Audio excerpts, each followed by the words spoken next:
Sure, ma'am. Okay. So, good morning, friends. Today, for our first session, we have with us respected Dr. Ashish Linge, sir. Sir, I welcome you on behalf of UGC HRDC Nagpur and from all the participants of faculty induction programs. Welcome you, sir. Thank you, ma'am. Friends, sir is research and statistics trainer and research consultant. Currently, he is working as assistant professor and training and placement officer with the Department of Business Management, CP and Berar College, Nagpur since 2001. He has done his PhD in business management and as well as pursuing another PhD in the subject economics. Apart from that, he has done MBA and MPhil as well as MA in economics. He has more than 19 years of teaching and training experience, and he has consulted many PhD theses as well. If you talk about achievements of the sir, he has delivered lectures in more than 800 workshops on research methodology and statistical analysis in more than 100 institutions across Vidarbha region. He has trained more than 6,000 PhD scholars, worked as a resource person in several faculty development programs, orientation programs, refresher courses, ICT workshops, and IQAC workshops as well.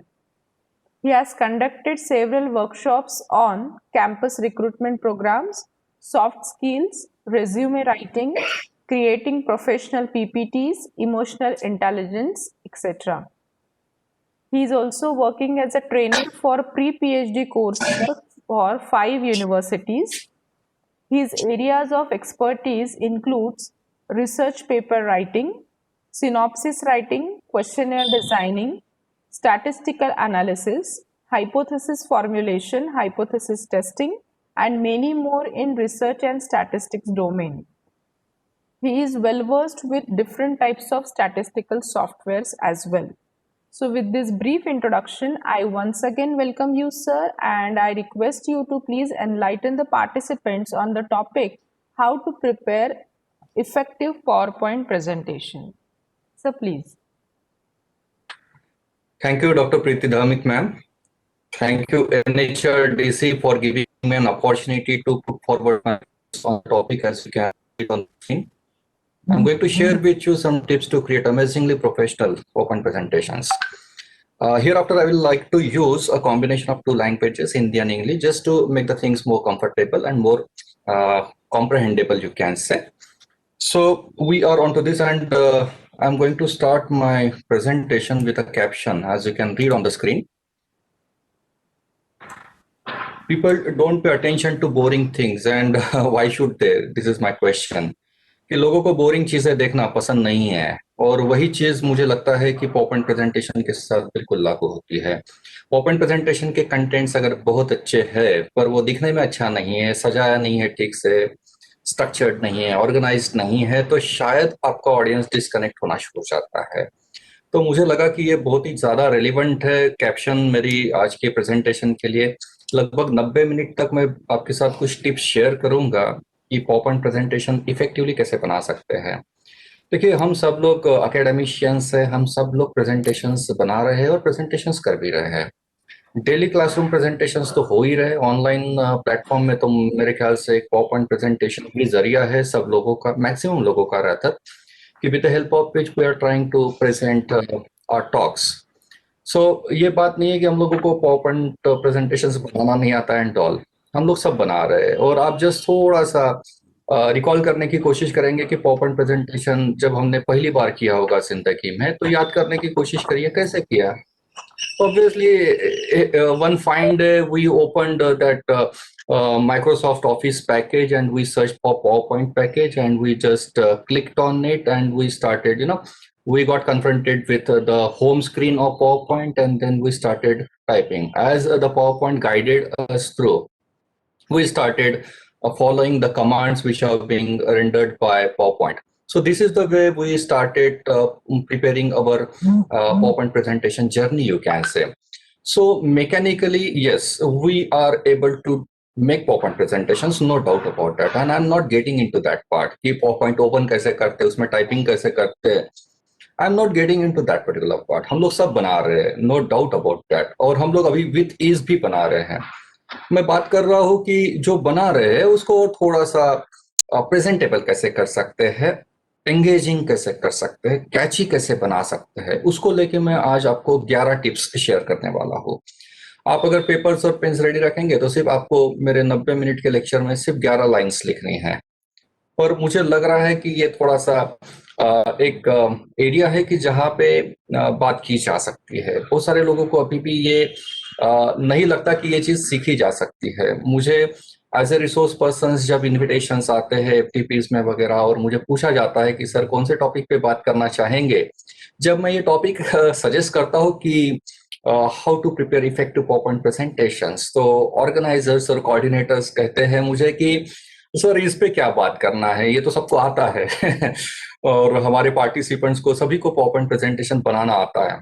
No doubt about that. You are able to do it with ease. But over here, I'm just trying to give you some insights. एक कुछ views देने की कोशिश कर रहा हूँ कि जिससे पॉपअप प्रेजेंटेशंस में जान आ जाए या फिर एंगेजिंग रहे. और आपको भी मालूम है कि पॉपअप प्रेजेंटेशन हम लोगों को आज अलग अलग प्लेटफॉर्म पे करने होते हैं. अगर आप एक ही तरीका अपनाते हो पॉपअप प्रेजेंटेशन बनाने का अलग अलग प्लेटफॉर्म पे, प्लेटफॉर्म्स कौन से हैं? एक तो डेली हमारे जो रूटीन लेक्चर्स होते हैं स्टूडेंट्स के लिए, तो वो एक प्लेटफॉर्म. दूसरा प्लेटफॉर्म कॉन्फ्रेंसेस, जहाँ पे हम लोग रिसर्च पेपर्स बनाते हैं और प्रेजेंट करते हैं with help of PowerPoint only. उसके साथ साथ हम लोग अगर पीएचडी कर रहे हैं तो पीएचडी का प्रेजेंटेशन हो, आप गेस्ट फैकल्टी या रिसोर्स पर्सन करके काम कर रहे होंगे तो वो एक प्लेटफॉर्म है. हमारी कमिटीज जो आती है इंस्पेक्शन के लिए, जैसे नैक की कमिटी हो एंड ऑल, इनके सामने भी प्रेजेंटेशन, पीयर टीम के सामने प्रेजेंटेशंस करने होते हैं. तो प्लेटफॉर्म्स आर सेवरल कि जहाँ पे पॉपअप प्रेजेंटेशन बनाने होते हैं हम लोगों को और प्रेजेंटेशन करने होते हैं. अभी अगर एक ही तरीके से ये अलग अलग प्लेटफॉर्म पे प्रेजेंटेशन करेंगे तो एक अच्छा लाइफ टाइम इवेंट है और जो रूटीन इवेंट है उसमें कुछ तो फर्क होना चाहिए, ट्रीटमेंट में हो. तो बस उसी को लेके मैं कुछ टिप्स शेयर करने की कोशिश कर रहा हूँ कि अगर आपका खास करके कोई पीएचडी का प्रेजेंटेशन है जो once in a life time होने वाला है, या आप एज ए गेस्ट फैकल्टी किसी बहुत बड़े प्लेटफॉर्म पे प्रेजेंटेशन करने जा रहे हो, तो वहां पे फिर मुझे लगता है कि जो ऑर्डिनरी प्रेजेंटेशंस है वो इतने इफेक्टिव नहीं रहेंगे. हाँ बिल्कुल, आपके कंटेंट्स बहुत अच्छे हैं, और आपने अगर उसको ऑर्डिनरी वे में प्रेजेंट कर दिया तो शायद जो इफेक्ट है, जो इम्पैक्ट होगा, वो थोड़ा सा मुझे लगता है कम हो सकता है. So without getting into much verbose, I am getting into my presentation. देखिए, आने वाले लगभग 90 मिनट तक ये कोर ऑब्जेक्टिव्स के साथ हम लोग मूव करेंगे. I am going to share with you some tips to create effective presentations, and this is the major theme we will be carry all through our session today. At the outset, I'm just trying to share with you some glaring or startling facts with regard to the usage of PowerPoint presentation across the globe. Just take a quick look over the statistics. As you can see, these are the figures which have been disclosed by IBM, International Business Machine. ये figures थोड़े पुराने हैं, पर we can simply refer to it. ऐसा कहते हैं कि दुनिया में 500 मिलियन, यानी हमारी भाषा में लगभग 50 करोड़ लोग पॉपअप प्रेजेंटेशन ये पैकेज यूज करते हैं प्रेजेंटेशंस बनाने के लिए. ये फिगर पुराना है, लगभग 2012 का फिगर है ये. और आज आप 8 साल बाद ये फिगर्स को मल्टीप्लाई कर सकते हो. और एक बात, ये शायद फिगर जो आईबीएम ने दिया है उनके तरफ से जो लाइसेंस वर्जन बेचे गए शायद वो फिगर होगा. और बाकी वर्जन जो है उसका अगर काउंट आप पकड़ते हो तो आप तादाद, यानी कितनी बड़ी संख्या में लोग पॉपअप प्रेजेंटेशन यूज कर रहे हैं, इसका अंदाजा आप लगा सकते हो. So many users of popup package.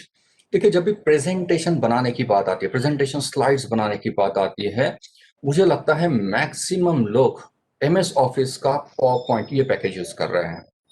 और ऐसी बात नहीं है कि प्रेजेंटेशंस और स्लाइड्स बनाने के लिए PowerPoint is the only tool available. There are so many other tools like Canva is there, Prezi is there, then Adobe Spark is there. So many. You just simply Google, and you will find that there are so many other packages, but we are barely, aware of this kind of packages and all. Whenever it comes to preparation of PowerPoint slides, we filter down to the usage of this MS Office you can say. Means MS Office PowerPoint is so ubiquitous boss कि हर कोई जो कोई भी presentation बनाता है maximum लोग आज ये PowerPoint का यूसेज कर रहे हैं। बात तो आगे आती है ये यूसेज को लेके, इसको थोड़ा सा फिल्टर करता है ये स्टैटिस्टिक्स को। As you can read on your screen, ऐसा कहते हैं कि एक दिन में 3 करोड़ 30 मिलियन, एक दिन में 3 करोड़ प्रेजेंटेशन होते हैं दुनिया में, एक दिन में 24 घंटे में 30 crore. And if you filter down to 1 hour and 1 minute and 1 second, you will realise statistics 350 presentation. और ये स्टैटिस्टिक्स थोड़ा पुराना है। आज अगर ऑनलाइन यानी कोविड की सिचुएशन में आप देखेंगे, मुझे लगता है power point is the only tool, presentation tool rather, कि जो इतना ज्यादा वाइडली यूज हो रहा है। मैं अभी आपके सामने पावर पॉइंट प्रेजेंटेशन बना रहा हूँ, दुनिया में मेरे साथ इसी मोमेंट पे मालूम नहीं कितने सारे लाखों प्रेजेंटेशंस चल रहे होंगे। ये बात क्यों कर रहा हूं मैं? क्योंकि अगली स्लाइड पे इसका कारण बता रहा हूं आपको। देखिए, इतने सारे प्रेजेंटेशंस होते हैं और एक एक स्टडी ये कहता है कि जितने भी प्रेजेंटेशंस होते हैं उसमें से 90% presentations fall under the category of unbearable. Means your audience is not ready to bear with the presentations. And as you can see, the statistics is glaring. It's so significant, boss. Every 90 out of 100, you can say audience can't tolerate it. It is not about the contents of the presentation. Yes, content may be good, but in terms of the visual presentation, audience are not able to connect with what is going on the screen. और एक theory ये कहती है, ये तो एक study से सामने आया 90%। दूसरा एक मैंने हाल ही में स्टडी पढ़ा था, पावर पॉइंट को लेकर बहुत काम किया मैंने इसके ऊपर, बहुत सारा पढ़ा हुआ भी है। एक थ्योरी जो सामने आई है उसमें ये कहा गया है कि 95% presentations fall under the category of mundane insipid. Mundane insipid का मतलब है बोरिंग, कि हर 100 में से 95 प्रेजेंटेशंस जो है वो बोरिंग होते हैं और ऑडियंस प्रेजेंटेशंस के साथ कनेक्ट नहीं हो पाती है। अभी आपको भी समझ में आ गया होगा कि what is the importance of getting into the inputs on how to create effective and engaging popup presentation. और यही चीज को, इसी स्टैटिस्टिक्स को ध्यान में रखते हुए मैं आपको बता रहा हूं कि बचे हुए 5% जो है उसमें कैसे आ सकते हैं। And with this positive note I am getting into now. अभी बात करते हैं कि ये 100 में से लगभग 90-95 प्रेजेंटेशंस अगर इंसिपिड या बोरिंग कैटेगरी में जाते हैं तो उसका कारण क्या है। 3 स्लाइड्स दिखा रहा हूं आपको एक एक करके, जस्ट एक simple glance over this slides. अगर PowerPoint स्लाइड्स इस तरीके से दिखती है और शायद ऐसे ही दिखती है, अगर PowerPoint की स्लाइड्स ऐसे दिखती है तो audience is not able to connect with, audience can't find anything interesting over here and that is why they start disconnecting with the PowerPoint slides. As you can see another examples, अगर slides ऐसी है तो फिर वो presentations के content बहुत अच्छे होने के बाद भी वो प्रेजेंटेशन शायद बोरिंग कैटेगरी में चले जाते हैं। आपकी स्क्रीन पे अभी जो दिख रहा है ये रियल लाइफ एग्जाम्पल है। ये कोविड के पहले की बात है, लगभग 1 साल पहले की बात है कि एक PowerPoint प्रेजेंटेशन की कंपटीशन हुई थी, ऑब्वियसली स्टूडेंट लेवल की थी है। और आपकी स्क्रीन पे अभी जो स्लाइड दिख रही है, ये पर्टिकुलर प्रेजेंटेशन को बेस्ट प्रेजेंटेशन का अवार्ड मिला था। तो आप अभी अनुमान लगा सकते हैं कि ये अगर बेस्ट है तो फिर वर्स्ट क्या हो सकता है बॉस। देखिए, हम लोगों ने जिंदगी में पहली बार अगर कंप्यूटर जीनियन सेंस में देखा होगा इंडिया में तो वो शायद 1993 में देखा होगा। और 1993 में कंप्यूटर्स जिससे PowerPoint प्रेजेंटेशन बनाए जाते हैं वो 1993 में कुछ ऐसा दिखता था। आपको यहाँ पे व्हाइट कैबिनेट दिख रहा है, पर हमने शायद ब्लैक कलर का कैबिनेट जिंदगी में पहली बार देखा होगा। मैं गूगल पे ढूंढ रहा था ब्लैक कैबिनेट, पर वो समहाउ दिख नहीं रहा है। यानी मुझे तो नहीं मिला आसानी से, यानी वो चीज ऑब्सोलीट हो चुकी है। अभी आप देखेंगे जो कंप्यूटर हम लोग यूज करते हैं PowerPoint बनाने के लिए 2020 में, उसका उसका फॉर्मेट पूरा चेंज हो गया। It has got transform, you can say. 1993 to 2020 की जर्नी अगर आप देखते हो सिस्टम को लेके, तो आप देख सकते हो कि एक बल्कि कंप्यूटर लाइट वेट हो चुका है, स्लिकी हो चुका है, कलरफुल हो चुका है। और आप माउस देख रहे हो, ये आपका विदाउट कॉर्ड्स एंड ऑल, ये सब हम लोग ऑपरेट कर पा रहे हैं। मेरे कहने का मतलब ये है कि एक ऐसी चीज जो यूज करके पावरपॉइंट प्रेजेंटेशन बना रहे हैं वो बहुत ही ज्यादा सिग्निफिकेंटली ट्रांसफॉर्म हो चुकी है, पर जो चीज यूज करके पावर पॉइंट बनाए जाते हैं वो पावर पॉइंट प्रेजेंटेशन शायद अभी भी नहीं चेंज हुए हैं। 1993 में पावर पॉइंट की स्लाइड्स कुछ ऐसी दिखती थी और 2020 में ये ऐसी दिखती। देख सकते हैं कि there is as no remarkable difference between the preparation of power point slides, जिसको मैं कहता हूँ मेथड, टेक्निक या फिर तरीका, यानी सिस्टम्स जो नॉन लिविंग थिंग है वो शायद ड्रास्टिकली चेंज हुई है, पर जो पावर पॉइंट स्लाइड जो आपके प्रेजेंटेशन में बहुत ज्यादा कंट्रीब्यूट कर सकती है वो बनाने का तरीका और प्रेजेंटेशन बनाने का तरीका मुझे लगता है शायद अभी भी पिछले 27 साल में चेंज नहीं हुआ है, और यहाँ पे लगता है थोड़े से इनपुट की जरूरत। आपकी स्क्रीन पे दिख रहा है ऐसा कहते हैं कि खाना सिर्फ अच्छा बना के नहीं होता है, अगर खाने की गार्निशिंग आप अच्छे से कर देते हो तो खाने की लज्जत बढ़ जाती है। और वही चीज मुझे लगता है पावर पॉइंट स्लाइड्स को लेके बिल्कुल लागू होती है। आप अब हम लोग ना जब पावर पॉइंट प्रेजेंटेशन बनाने की बात करते हैं तो हम सबका फोकस जो है वो शायद कंटेंट पे होता है। आप देखेंगे सबसे ज्यादा मेहनत हम लोग कहाँ पे करते हैं प्रेजेंटेशन बनाने में, तो शायद हमारे पावरपॉइंट स्लाइड्स की कंटेंट्स क्या होने चाहिए उसके ऊपर हम लोग बहुत ज्यादा मेहनत करते हैं। उसके लिए हम लोग बुक्स पढ़ेंगे, इंटरनेट की स्लाइड्स देखेंगे, कुछ मटेरियल डाउनलोड करने की कोशिश करेंगे, यूट्यूब पे वीडियोस देखेंगे, हम लोग बुलेट पॉइंट्स बनाएंगे और फिर we start incorporating those particular points in our PowerPoint slides. यानी प्रेजेंटेशन बनाना यानी कंटेंट पे काम करना, यस बिल्कुल ऑब्वियस है, कंटेंट के बिना प्रेजेंटेशन नहीं हो सकता है, no doubt about that, and I am not even challenging that particular point. What I mean to say कि आपने अगर इतनी मेहनत की है, खाना अगर इतना अच्छा बनाया है तो यार गार्निशिंग भी बेहतर बना दो ना, खाने की लज्जत बढ़ जाएगी। यानी क्या, ऐसा कहते हैं कलिनरी वर्ड में कि आदमी आंखों से पहले खाता है और मुंह से बाद में, यानी में वैसे ही प्रेजेंटेशन के सेंस में हमारा ऑडियंस देखता पहले और सुनता बाद में है। और मुझे लगता है कि अगर आपको ऑडियंस को जो आप दिखा रहे हैं वो वही उसको देखना है, जैसे मैं आपको ये स्लाइड दिखा रहा हूँ तो आपको यही दिखना है यानी mean you don't have any other alternative. तो मेरा कहने का मतलब ये है कि अगर दिखाना ही है तो फिर अच्छी चीजें क्यों नहीं दिखाएंगे, सो दैट आपका ऑडियंस जो है वो एंगेज हो जाए। और मुझे लगता है यहाँ से आगे तो मैं अभी 11 टिप शेयर कर ही रहा हूँ आपके साथ। तो पावर पॉइंट की स्लाइड्स प्रेजेंटेबल कैसे हो सकती है, कैची कैसे हो सकती है, इसके मेरी स्लाइड्स आज देख लीजिए आप, इससे थोड़ा बहुत मुझे लगता है थोड़ा बहुत लर्निंग शायद हो सकता है। मैं ये नहीं बोलूंगा कि मेरी स्लाइड्स बेस्ट है, पर हाँ चार लोगों से थोड़ा बेटर बनाने की कोशिश जरूर की है मैंने, क्योंकि टाइम थोड़ा ज्यादा दिया है मैंने, और जो टेक्निक्स आपके साथ अभी मैं शेयर कर रहा हूँ वो मैंने खुद फॉलो की है। So with this message we are getting into next next slide ये मेरा सवाल है आप सबसे, आप ये जस्ट याद करने की कोशिश करिए कि जिंदगी में हमने कितने सारे पावर पॉइंट प्रेजेंटेशंस अटेंड किए होंगे एज ए पार्टिसिपेंट, याद करिए, शायद 1000 से ऊपर होंगे। याद करने की कोशिश करिए कि 1000 में से कितने पावर पॉइंट प्रेजेंटेशन की स्लाइड्स या फिर प्रेजेंटेशन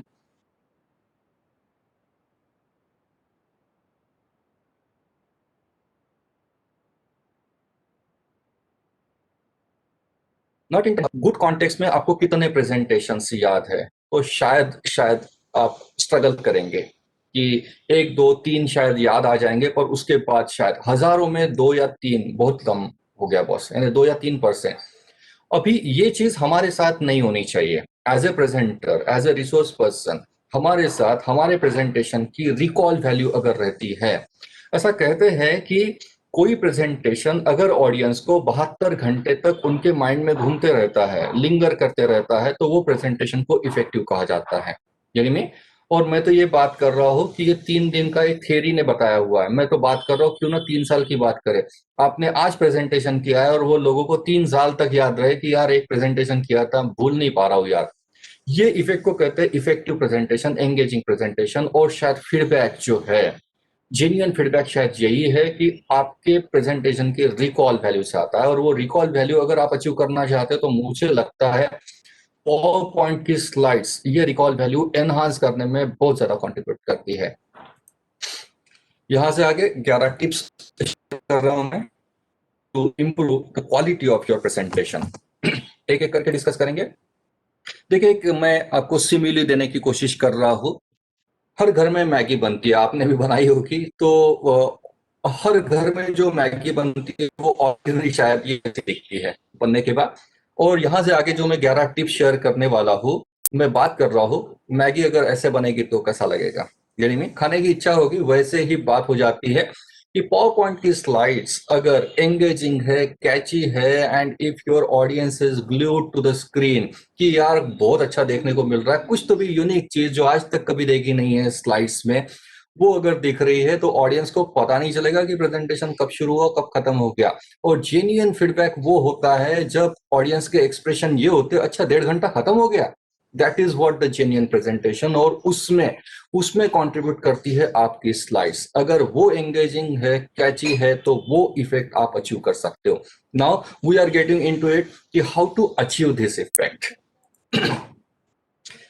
देखिए ऑर्डिनरी और एक्स्ट्रा ऑर्डिनरी ये जो डिफरेंशिएशन हो रहा है, देखो पावर पॉइंट के पैकेज में एक ग्रिड व्यू नाम से, जहां पे आप यहाँ नीचे में वो जो ऐसा आइकॉन आता है ना, वहां पे जब आप क्लिक करते हो तो आप पावर पॉइंट की स्लाइड्स यानी आपका स्लाइड शो शुरू होता है, उसके ठीक बाजू में एक विंडो है जहां पे ग्रिड व्यू दिया हुआ है। आप अगर अपने प्रेजेंटेशन का ग्रिड व्यू लेते हो, एक ऑर्डिनरी प्रेजेंटेशन का ग्रिड व्यू यानी नंबर ऑफ स्लाइड्स कैसे दिखती है एट ए ग्लांस, तो वो शायद शायद ऐसा दिखेगा ग्रिड व्यू। और आप देखेंगे कि nothing new about this particular presentation, it is so mundane and boring and stereotypical rather. Stereotypical what is this mean boss, हर एक स्लाइड एक जैसी ही दिख रही है, आप देख पा रहे हो हर एक स्लाइड एक जैसी, ये आपको ऐसा ही एक सिमिलर पैटर्न हर स्लाइड में दिख रहा है, गेटिंग मी? तो यहाँ पे एज ए प्रेजेंटर उसको भी, जो बंदे ने ऐसे प्रेजेंटेशन बनाया उसको भी पता नहीं चलेगा कि एक एक स्लाइड से वो दूसरी स्लाइड में गया है क्या, ही नीड टू क्रॉस चेक यार सही में स्लाइड चेंज हुई है कि नहीं हुई है। अगर आपके पावर पॉइंट के लेआउट ऐसे दिखते हैं ऑल थ्रू द प्रेजेंटेशन, तो डेफिनेटली आपका ऑडियंस बोर होना स्वाभाविक है। मैं क्या बात कर रहा हूं, मेरे आज का जो पीपीटी है उसका ग्रिड व्यू नेक्स्ट स्लाइड पे देख लीजिए। हर स्लाइड एक दूसरे से हटके है, बेहतरीन है, as you can see this is my own grid view you can see. और इसको कहते हैं ट्रीटमेंट देना, हर एक स्लाइड को ट्रीटमेंट देना। आपके पास ये कैनवास है, ये कैनवास को आप, हर एक कैनवास आपके पास जो अवेलेबल है उसको अगर ठीक से सजाते हो तो शायद प्रेजेंटेशन इफेक्टिव हो जाएगा। बात करते हैं टिप नंबर 1 की, 11 टिप्स शेयर करने की कोशिश कर रहा हूं, we are on to tip number 1। मेरी तरफ से टिप नंबर 1 ये है कि try to organise your presentation slides, try to structure your presentation slides. What does this mean? देखिए आपके प्रेजेंटेशंस बोरिंग होने का एक बड़ा कारण यह है कि आप एक के बाद एक सिंपली सिर्फ स्लाइड्स दिखा रहे हो, तो शायद ऑडियंस डिस्कनेक्ट होना शुरू हो जाता है। What is the meaning of structuring? We are getting into it now, and how to structure your presentation. देखिए मैं प्रेजेंटेशन को कैट्स की तरह मानता हूँ। कैट्स की दो कैटेगरीज होती है, एक होती है अगली कैट, अगली यानी कुरूप, यानी क्या, जिसको आप बहुत देर तक देख नहीं सकते हो। और प्रेजेंटेशन की यही एक कैटेगरी होती है कि ऐसे प्रेजेंटेशन की जो स्लाइड की तरफ आप बहुत देर तक नहीं देख सकते हो, तो ऑब्वियसली आप देख नहीं पाओगे, तो सुनने की प्रक्रिया में भी ऑब्स्टेकल्स आ जाते हैं। मैं बात कर रहा हूँ उस प्रेजेंटेशन की दूसरी कैटेगरी या कैट की दूसरी कैटेगरी, क्यूट। इस कैट की तरफ देखते रहो, जितनी देर देखना है अच्छा लगेगा। तो मुझे लगता है कि हम लोगों ने भी हमारा प्रेजेंटेशन क्यूट कैटेगरी में लेके आना चाहिए, so that your audience must glue to your screens and your presentation all through the session you can say. And we must try to achieve this cute presentation, and we should do away with this ugly presentation. So this is just for the sake of fun. Well, now there are two aspects of a presentation. The first one is considered as the technical aspect of presentation. Technical deals with the content part. Technical deals with the mechanical preparation of the slides, you can say. That is one of the indispensable parts of preparation of PowerPoint slides. So basically technical aspect of presentation basically deals with the content and what we can say the mechanistic computer handling part, you can say. And the second aspect is considered as persuasive. Persuasive means you are trying to convince your audience with great visuals. It is more about the great visual appeal infused, you are trying to infuse it into your PowerPoint presentations. So this is more about the visual appeals. And now what is professional or effective presentation? Effective or professional presentation is the presentation which is combining the features of both these, the technical aspect and the persuasive aspect. So it is a perfect blend of the technical aspect, means the presentation which is content rich, and the presentation which is visually great or visually rich. That presentation is typically considered as a professional and the most effective presentation. There are four characteristics of a professional presentation. The first one is a presentation which is well structured and well organized. Well organized का मतलब क्या है? जैसे अभी मैं presentation कर रहा हूँ और आपको मालूम है कि आज मेरे प्रेजेंटेशन में मैं 11 टिप शेयर करने वाला हूँ। हम लोग टिप नंबर 1 पे हैं और यहाँ से आके मैं और 10 टिप शेयर करने वाला हूँ, वहां पे मेरा प्रेजेंटेशन खत्म हो जाएगा। यानी क्या, मैंने आउटलाइन बहुत क्लियर कर दी है कि हम लोग पढ़ने क्या वाले हैं। मैंने मेरा लर्निंग ऑब्जेक्टिव भी क्लियर कर दिया है कि करने वाले क्या है आज। मैं आपको कंप्यूटर नहीं सिखा रहा हूँ, मैं आपको एक इंसाइट दे रहा हूँ कि इफेक्टिवली आपके विजुअल प्रेजेंटेशन कैसे कर सकते हैं। This is the core theme और इसमें मैं 11 टिप शेयर करने वाला हूँ। That's it, that's all boss. This is what is called as a well structured well organised presentation. So professional presentation का फर्स्ट प्री रिक्विजिट ये होता है कि your presentation should be well organised and well structured. The second thing is it should be content rich, and this is the obvious thing first. आपके presentation के contents यानी takeaways अगर बहुत बेहतरीन है तो ऑब्वियसली आपके प्रेजेंटेशन इफेक्टिव रहेंगे। It is so simple. The third aspect is it should be to the point, it should be free of verbose. Verbose का मतलब है ब्ला ब्ला थिंग्स। आप देख रहे हो मेरी स्लाइड्स टू द पॉइंट है, मैं ज्यादा इसमें लिख ही नहीं रहा हूँ और इतना लिख रहा हूँ कि जो आप आसानी से पढ़ ले। बाकी इधर उधर के बहुत लंबे लंबे सेंटेंसेस, पैराग्राफ आपको दिख रहे हैं मेरे स्लाइड्स पे? No way boss, I am talking to the point. These are the 4 points. I am sharing 4 characteristics of professional presentation. That's it. That's all. I'm not elaborating it, as you can see.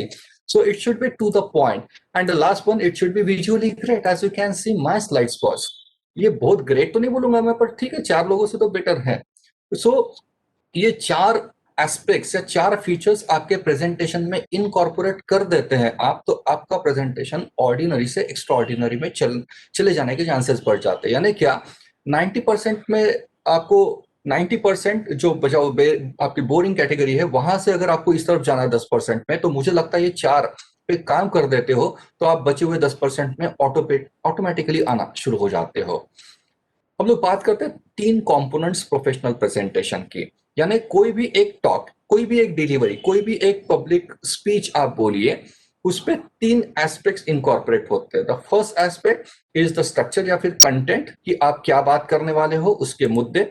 दूसरा, आपने उसको सजाया कैसे, आपके contents को, जिसको designs या फिर विजुअल्स कहते हैं। और तीसरा पार्ट, आप उसकी डिलीवरी कैसे कर रहे हो। It is more about the oratory skills you can say, और it is more about the public speaking skills और the communication skills you can say. ये 3 एस्पेक्ट्स है और ये 3 एस्पेक्ट्स में से आज मैं क्या बात कर रहा हूँ, मैं दूसरे इशू की बात कर रहा हूँ, design and visuals. How to create visually engaging presentation, this is the theme under consideration. पर स्ट्रक्चर को लेके मैं थोड़े इनपुट्स अभी दे रहा हूँ। और तीसरा डिलीवरी पार्ट जो आपकी स्क्रीन पे अभी दिख रहा है, ये तो पब्लिक स्पीकिंग का एस्पेक्ट है। पर हाँ, बिल्कुल हम सब लोग फैकल्टीज है और हम लोगों के प्रोफेशन की वन ऑफ द रिक्वायरमेंट्स ये भी है कि कंटेंट्स हम लोग बहुत काम कर लेते हैं, पर ये जो एस्पेक्ट्स है जो आपके प्रेजेंटेशन को 4 चांद लगा देते हैं, वो एस्पेक्ट ये भी एक है, ओरेटरी स्किल्स। और मुझे लगता है कि बहुत लोगों के पास सिर्फ ये एक चीज ऐसी है कि नॉलेज थोड़ा बहुत कम भी रहा पर ओरेटरी बहुत ग्रेट है ना, तो कुछ लोग छा जाते हैं यार। आपने भी महसूस किया होगा कि यार ठीक है, वो पता भी नहीं चलता कि ये बंदे को कम knowledge and all, just because of oratorship, great oratorship and what we can say the great speech delivery you can say. With the help of this particular feature, most of the presenters, they are working wonder you can say. बात हो रही है 360 presentation के, 360 degree presentation. यानी क्या, presentation से लेके जो भी पहलू है हर एक चीज पे बारीकाई से काम करना। 360 डिग्री में क्या आता है, एक प्रेजेंटेशन में जो जो चीजें, खास करके पहला, अगर आप फिजिकल सेटअप में, अभी तो सब ये ऑनलाइन चल रहा है तो इतना मैटर नहीं करता है ये अपीयरेंस वगैरह, पर फिजिकल सेटअप में ये एक चीज है, क्योंकि आप खड़े हैं, बाकी सब लोग बैठे हैं और बैठ के लोगों को जो दिख रहा है वही देखेंगे। तो आप ही दिख रहे हैं तो आपको ही देखेंगे। और बहुत सारे लोग बहुत सारी चीजें ऑब्जर्व भी करते हैं कि आपने इवन टाई की नॉट कैसे बांधी है ये भी लोग ऑब्जर्व कर लेते हैं, आपने शूज कैसे पहने, लेस वाले पहने कि नहीं पहने, ये सब चीजें ना मैटर करती है खास करके फिजिकल सेटअप में। दूसरा है कंटेंट, कि आपके टेक अवेज, आपके प्रेजेंटेशन का स्ट्रक्चर, आपके specific takeaway, the substance that you have infuse into your PowerPoint slides you can say. And the third one is the design aspect, which is what we are going to discuss in this session, which deals with the visuals, the aesthetics, the color combinations that you have used for your PowerPoint slides, then the backgrounds that you have used, the images that you have, imported from Google search engine, then the analogies and the examples, illustrations that you have used, the diagrams you have prepared, the graphs and figures, the tables, the charts that you have presented. All these things, contributes in giving a great visual appeal to your PowerPoint slides. And the last part is delivery, which deals with typically the public speaking part, which typically includes all these features like your confidence in speaking, command over language, the command over topic, the voice, tone, the expressions, the modulations and all. 360 degree presentation को लेके एक example share कर रहा हूँ। ये real life example है, नागपुर का ही एक बड़ा इंस्टीट्यूशन है, रेप्यूटेड इंस्टीट्यूशन है। वहां पे हर साल एक कंपटीशन होती है स्टूडेंट्स ओरिएंटेड, जिसको इंटर कॉलेजिएट कार्निवल कहा जाता है। और वो लोगों के कार्निवल का एक इवेंट होता है पावरपॉइंट प्रेजेंटेशन का कंपटीशन, स्टूडेंट्स के लिए होता है, पोस्ट ग्रेजुएशन स्टूडेंट्स के लिए। और ये 2 साल पहले की बात है और ये जनवरी में हुआ था इंसिडेंटली। और मुझे वहां पे जज करके बुलाया गया था। मैं पावरपॉइंट प्रेजेंटेशन जो पार्टिसिपेंट करने वाले थे उसमें से 2 प्राइजेस मुझे देने थे। और कुछ 30-40 एंट्रीज आई थी, उसमें से ऑर्गेनाइजर्स ने कुछ 8 एंट्रीज शॉर्टलिस्ट कर ली थी उनके हिसाब से जो बेस्ट 8 थे, और उनको फिर फाइनल राउंड में मेरे सामने प्रेजेंटेशन करने के लिए बोले थे। और 8 टीम्स, एक टीम में 2-2 स्टूडेंट्स थे और वो लोग प्रेजेंटेशन कर रहे थे। और वहां पे कुछ ऐसा हुआ कि 8 में से मेरे ख्याल से मेरी जिंदगी के बहुत बेहतरीन प्रेजेंटेशन अगर आप मुझे पूछेंगे कि कौन से देखे, तो वो 8 को मैं डेफिनेटली रेकन करूंगा। नो डाउट वो तो कंपटीशन थी तो बच्चों ने ज्यादा मेहनत कर ली थी, पर वो बेहतरीन प्रेजेंटेशंस थे। पर मुझे तो बेस्ट 2 निकाल के देने थे। जब मैंने ये टैली की मार्क्स की तो मुझे पता चला कि ये नंबर 1 और नंबर 2 की पोजीशन जो है उसमें टाई हुआ था, दोनों के मार्क्स मैच हो रहे थे। और मैंने ऑर्गेनाइजर से डिस्कस किया ये चीज, तो उन्होंने बोला कि sir somehow you decide on number 1 and number 2। फिर मैंने सोचा कि I got to the basics and I thought कि I should use some several other parameters to identify which one is the best. और मुझे अभी भी याद है, एक टीम ने प्रेजेंटेशन किया था पतंजलि के प्रोडक्ट्स को लेके, बहुत बेहतरीन, और एक यूनिक तरीके से उन्होंने पतंजलि के जितने भी प्रोडक्ट्स है एक एक करके हर एक स्लाइड में बहुत ही नॉवेल तरीके से यूज किए थे। और दूसरा था थीम ग्रीन रिवॉल्यूशन, जो अभी आपको स्क्रीन पे दिख रहा है। और जैसे मैंने ये स्लाइड बनाई, ये तो मैंने खुद बनाई है, पर कुछ इसी तरीके की उनकी वो 2 लड़कियां थी वो टीम में, जिनका ग्रीन रिवॉल्यूशन का टॉपिक था। मोर और लेस ऐसी कुछ स्लाइड उनकी दिख रही थी, पहली स्लाइड। और मैंने ग्रीन रिवॉल्यूशन का जो टॉपिक था उसको नंबर 1 पोजीशन करके एडजस्ट किया था। और उसका कारण, क्योंकि मुझे जब अवार्ड सेरेमनी थी, उसमें प्राइज डिस्ट्रीब्यूशन सेरेमनी थी, उसमें फिर मुझे स्पीच देने के लिए बोला, तो मैंने उस वक्त फिर बताया यही किस्सा जो आपको बता रहा हूँ कि नंबर 1 नंबर 2 टाई हुआ था। और मैंने ग्रीन रिवॉल्यूशन को नंबर 1 इसलिए दिया क्योंकि वो जो 2 लड़कियां हैं जो ग्रीन रिवॉल्यूशन पे बात कर रही थी, उन्होंने हर स्लाइड पे ग्रीन कलर बहुत ही स्मार्टली यूज किया था। ह्यूज, जिसको छटाई कहते हैं ग्रीन कलर की, अलग अलग स्लाइड पे बहुत ही बेहतरीन तरीके से उसको यूज किया था। ये एक पहला मुद्दा था। दूसरा मुद्दा जो मुझे बहुत ज्यादा भा गया वो ये था कि ये दोनों लड़कियां उस दिन सलवार कमीज पहन के आई थी और वो व्हाइट कलर का था, और उसमें ग्रीन कलर की उन्होंने चुन्नी पहनी थी। तो वो ग्रीन चुन्नी के लिए मैंने उनको 1 मार्क्स ज्यादा दिया था। इसको कहते हैं 360 डिग्री प्रेजेंटेशन। आप कितना सोचते हो बॉस अपने प्रेजेंटेशन के बाद, हर एक छोटा इश्यू, हर एक मिनिस्क्यूल इश्यू के ऊपर जब आप काम करते हो, that is what is called as your 360 degree presentation. बात हो रही है स्ट्रक्चरिंग की, ऑर्गेनाइज कैसे करते हैं पावर पॉइंट की स्लाइड्स को, उसको लेके मैं कुछ टिप शेयर कर रहा हूं। सबसे पहले बात करते हैं कि आपका प्रेजेंटेशन स्ट्रक्चर्ड नहीं है। अगर कोई प्रेजेंटर आपको एक के बाद एक स्लाइड दिखा रहा है और मालूम नहीं कि क्या आने वाले हैं, सरप्राइजेस या शॉक्स, तो फिर ऑडियंस का डिस्कनेक्ट होना स्वाभाविक है। एक के बाद एक स्लाइड आप बिना मतलब के दिखा रहे हो तो ऑब्वियसली आपका ऑडियंस बोर होना शुरू हो जाता है। उनको अगर ये आइडिया है कि आप किस चीज पे बात करने वाले हो और कौन से मुद्दे आप कवर करने वाले हो, तो शायद उनका इंटरेस्ट बना रहता है। जैसे मैंने आपको ऑलरेडी बता दिया है, 11 टिप्स शेयर करने वाला हूं, आपको एट द आउटसेट क्लियर हो गया है यानी में, तो you are well versed with now the outline of my presentation. So try to make your audience aware about what you are going to talk. and what all issues that you are going to deal with. में और इसी को कहते हैं कि आप अपने presentation को अपेरेंट सेक्शंस में अगर डिवाइड कर देते हो तो वो प्रेजेंटेशन स्ट्रक्चर्ड ऑर्गेनाइज होना शुरू हो जाता है। अदरवाइज क्या होगा, एक के बाद एक स्लाइड्स अगर दिखाना शुरू कर दोगे तो आपके ऑडियंस की हालत कुछ ऐसी होती है कि यार ये क्या चल रहा है, ये काय की स्लाइड्स आ रही है, ये कब तक चलेगा ऐसा, यार ये कब खत्म होगा, यार ये क्या बताना चाहते हैं। ये ऐसे एक्सप्रेशंस अगर ऑडियंस के आना शुरू हो जाते हैं तो उस प्रेजेंटेशन के कंटेंट भले ही बहुत अच्छे हो पर ऑडियंस का बोर होना स्वाभाविक है, क्योंकि audience is not able to connect with whatever is going on. So the first and foremost thing of a professional presentation is that you are supposed to make the outline, the framework of your presentation pretty clear, and you must share it with your audience right upfront of your presentation. This is tip number one. This is one of the principles of multimedia theory. This particular principle says that कि लोगों का understanding जब तब better होता है जब उनको smaller lots में इनपुट्स हैं। आप छोटे छोटे हिस्सों में, छोटे छोटे चंक्स में अगर इनपुट्स देते हो तो उसकी रिकॉल वैल्यू और उसका अंडरस्टैंडिंग, ऑडियंस का अंडरस्टैंडिंग बेटर होता है। और इसी को मैं कह रहा हूँ स्ट्रक्चरिंग करना। आप कोई एक बड़ा मैसेज देना चाहते हो, उसको छोटे छोटे टुकड़ों में अगर डिवाइड करके छोटे छोटे लॉट में अगर देते हो तो वो प्रेजेंटेशन इफेक्टिव हो जाते हैं।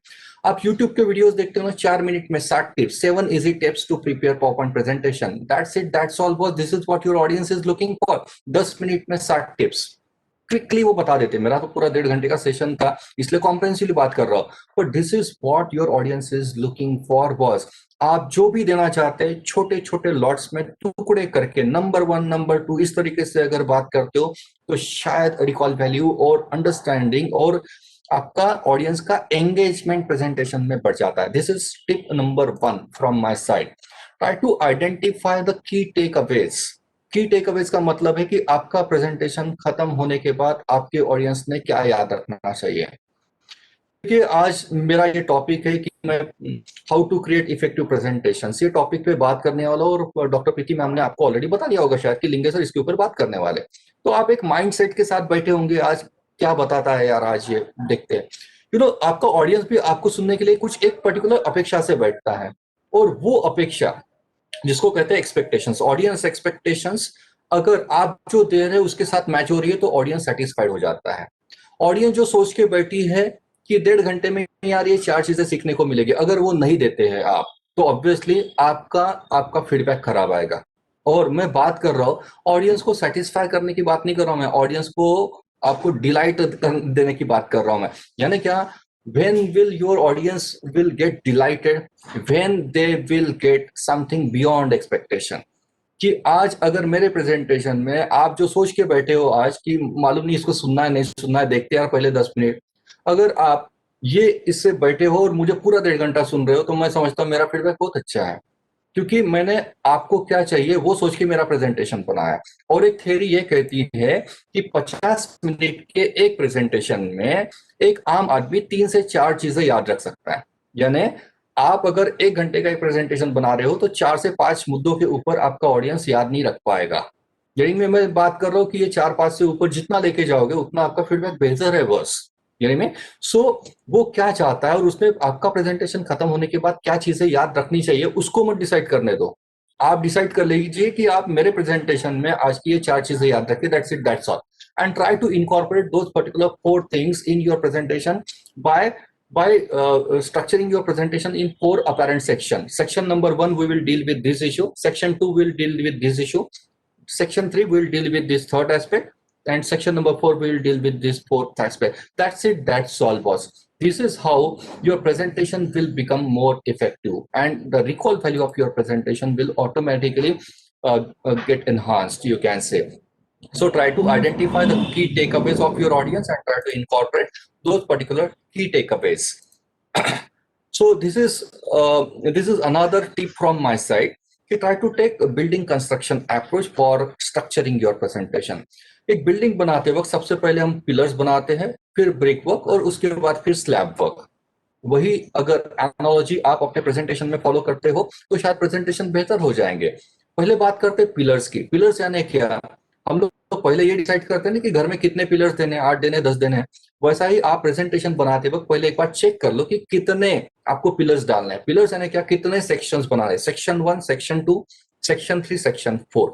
वो हो गए हमारे पिलर्स। उसके बाद हर सेक्शन में आपके आपके स्लाइड्स या फिर आपके मुद्दे क्या होने चाहिए, जिसको कहते हैं ब्रिक वर्क। और उसके बाद फिर स्लैब। स्लैब यानी क्या, वो जो 4 सेक्शंस है उसको एक लॉजिकल ऑर्डर में सजाना, कहाँ से शुरू करना है, कहाँ पे खत्म करना है। That's it, that's all. ऐसा जो प्रेजेंटेशन है, that is what is called as well organised and well structured presentation. कोई भी प्रेजेंटेशन के 3 मुख्य हिस्से होते हैं। एक होता है इंट्रोडक्शन, यानी आपके प्रेजेंटेशन की शुरुआत, फिर बॉडी यानी कोर कंटेंट, और फिर आता है कंक्लूजन। तो आप भी मेरा आज का प्रेजेंटेशन देखेंगे तो इंट्रोडक्शन में मैंने क्या किया, आज आपको पावर पॉइंट यूसेज को लेकर स्टैटिस्टिक्स बता दिया पहले 5-7 मिनट में। उसके बाद बॉडी में 11 टिप शेयर कर रहे हैं, और फिर कंक्लूजन में मैं एक कंक्लूडिंग रिमार्क की एक स्लाइड डाल दूंगा। तो this is how we are going to structure our presentation. Try to incorporate this slide.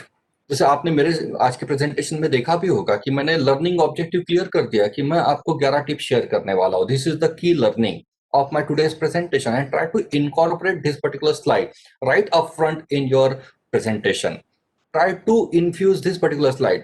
Content की स्लाइड बिल्कुल जरूर डालिए, और आप कौन से कंटेंट डिस्कस करने वाले, सेक्शन 1 में क्या, सेक्शन 2 में क्या, सेक्शन 3 में क्या, उसके हेडिंग्स क्या रहेंगे, वो आप अगर ल्यूसिडली राइट अप फ्रंट बता देते तो शायद आपका ऑडियंस आपके साथ ठीक से कनेक्ट हो पाएगा। ये और एक चीज, सेक्शन सेपरेटर्स। एक सेक्शन से जब दूसरे सेक्शन में जा रहे हो तो try to have a very lucid, very grand section separator. इसका एग्जांपल शायद नेक्स्ट स्लाइड। टिप नंबर 1 से टिप नंबर 2 में जा रहे हैं, इसी को मैं सेक्शन सेपरेटर कह रहा हूं। मैंने बता दिया कि टिप नंबर 1 खत्म हो गई है, we are now on to tip number 2। This is what is called as section separator. इसका ना अपना एक इंपॉर्टेंस है। अभी जैसे मैंने आपको राइट अप फ्रंट बता दिया कि मैं टिप शेयर करने वाला हूँ। हम लोग टिप नंबर 1 पे थे, और हो सकता है आपको कुछ भी काम आ गया या फिर आपको कुछ भी कॉल आ गया, आप वो अटेंड कर रहे तब तक आपका थोड़ा बहुत पार्ट मिस हो गया। पर जब मैं आपको बता रहा हूँ कि टिप नंबर 1 खत्म हो गया, टिप नंबर 2 पे आ रहे हैं, तो आप एक फ्रेश माइंड से कनेक्ट हो सकते हो मेरे साथ कि चलो यार, टिप नंबर 1 का थोड़ा बहुत पार्ट तो मिस हो गया, पर now I can connect with tip number 2 and onwards. So this is what the importance of your section separators. कि ऑडियंस अगर थोड़ी देर के लिए डिस्कनेक्ट भी हो जाता है, तो भी आप उसको मौका दे रहे हैं आपके प्रेजेंटेशन में फिर से रिकनेक्ट होने का। So my tip number 2 is do not use in build templates. आपको मालूम होगा कि पावर पॉइंट में आप जब होम पेज पे जाते हो, उसके बाद डिजाइन में अगर आप क्लिक करते हो, तो आपको पावर पॉइंट बहुत सारे इनबिल्ट टेम्पलेट्स ऑफर करता है। कुछ एग्जांपल्स देखते हैं। बैड स्लाइड्स अहेड, यानी मैं जो पावर पॉइंट के इनबिल्ट टेम्पलेट्स है उसके कुछ स्पेसिमेन आपको टेम्पलेट्स दिखा रहा हूं। एज यू कैन सी, आपने ये ऐसे टेम्पलेट्स अनगिनत बार देखे होंगे, शायद यूज भी किए होंगे। ये देखिए, आपने ये टेम्पलेट्स मालूम नहीं कितनी बार देखे होंगे या कितनी बार खुद यूज किए होंगे पावर पॉइंट की स्लाइड्स बनाने के लिए। ये अगर आप यूज करते हो तो आपका बोरिंग होने का प्रमाण, आपका प्रेजेंटेशन बोरिंग होने का कारण शायद ये है कि आप कुछ अलग नहीं कर रहे हो। ये ना चीजें 2007 में बनी थी, उस वक्त शायद ये बहुत नई चीजें थी, तो उसमें अपना एक चार्म था। पर 2020 में it has already lost its lustre. इसकी जो चमक है, इसका जो नयापन है, वो खत्म हो गया है। आप वही वही चीजें अगर बार बार दिखाओगे तो ऑडियंस को फील आना शुरू हो जाता है कि यार, ये प्रेजेंटेशन ना कहीं देखा हुआ है, ना ये स्लाइड्स कहीं देखिए, ऐसा लगता है कि पूरा का पूरा प्रेजेंटेशन ही कहीं पे देखा है, फिर से रिपीट चल रहा है कि क्या, ऐसा फील आना शुरू हो जाता है। आप देखेंगे ये जो है टेम्पलेट आपकी स्क्रीन पे दिख रहा है, नीला पट्टा मैं इसको कहता हूँ। ये नीला पट्टा, आई डोंट नो कि it is so over use यार, कि people got in fancy with this particular slide. मैंने तो देखा इवन किराना दुकान भी उसके बोर्ड ये पर्टिकुलर टेम्पलेट से बनाते हैं। जेरोक्स वाले तो कितने सारे लोगों ने अपने बोर्ड ये नीले पट्टे से बनाए हुए। बहुत सारे प्रेजेंटर्स भी ये नीला पट्टा वाला टेम्पलेट यूज करते हैं। I don't know what makes it so special यार, why it is so popular ये नीला पट्टा। ये जब भी दिखता है ना आज, तो आदमी इरिटेट होना शुरू हो जाता है यार, फिर से वही चीज वही चीज, उसमें ना नयापन कुछ भी नहीं है। सो मेरा मैसेज यही है कि ये जो इनबिल्ट टेम्पलेट्स है, you just do away with this templates, because there is nothing new about this particular templates. It has already lost its sheen, you can say. ये जो बास्केट है पूरा इनबिल्ट टेम्पलेट्स का, ये छोड़ के अगर आप अपने टेम्पलेट्स यूज करते हो तो शायद प्रेजेंटेशन में जान आना शुरू हो जाता है। My second tip is you just get rid of, you just do away with the standardized templates if you really wish to make your presentation catchy and engaging. And my message to you is, if it is your presentation, then it must be your template. Don't allow PowerPoint to suggest you what should you use. Rather, if it is your presentation, then you decide what should be the background of your PowerPoint slides. This is what I've been following. You might not have seen any kind of such standardized templates in my all PowerPoint slides. आपको सुन के शायद ताज्जुब होगा कि अभी तक आपने शायद 40 से 50 PowerPoint की मेरी स्लाइड्स अभी तक देख ली है, इस पर्टिकुलर मोमेंट तक। हम लोग टिप नंबर 2 पे है, पर आपने मेरे पूरे 50 में शायद ही ऐसे कोई पट्टे या फिर जो आपने टेम्पलेट्स इससे पहले देखे होंगे वो मैंने यूज नहीं किए। This is what makes your slides special. ये की तरफ से मैसेज है, normally it's boring, think different, and if you really wish to be different, then you need to do something different that other people are not doing.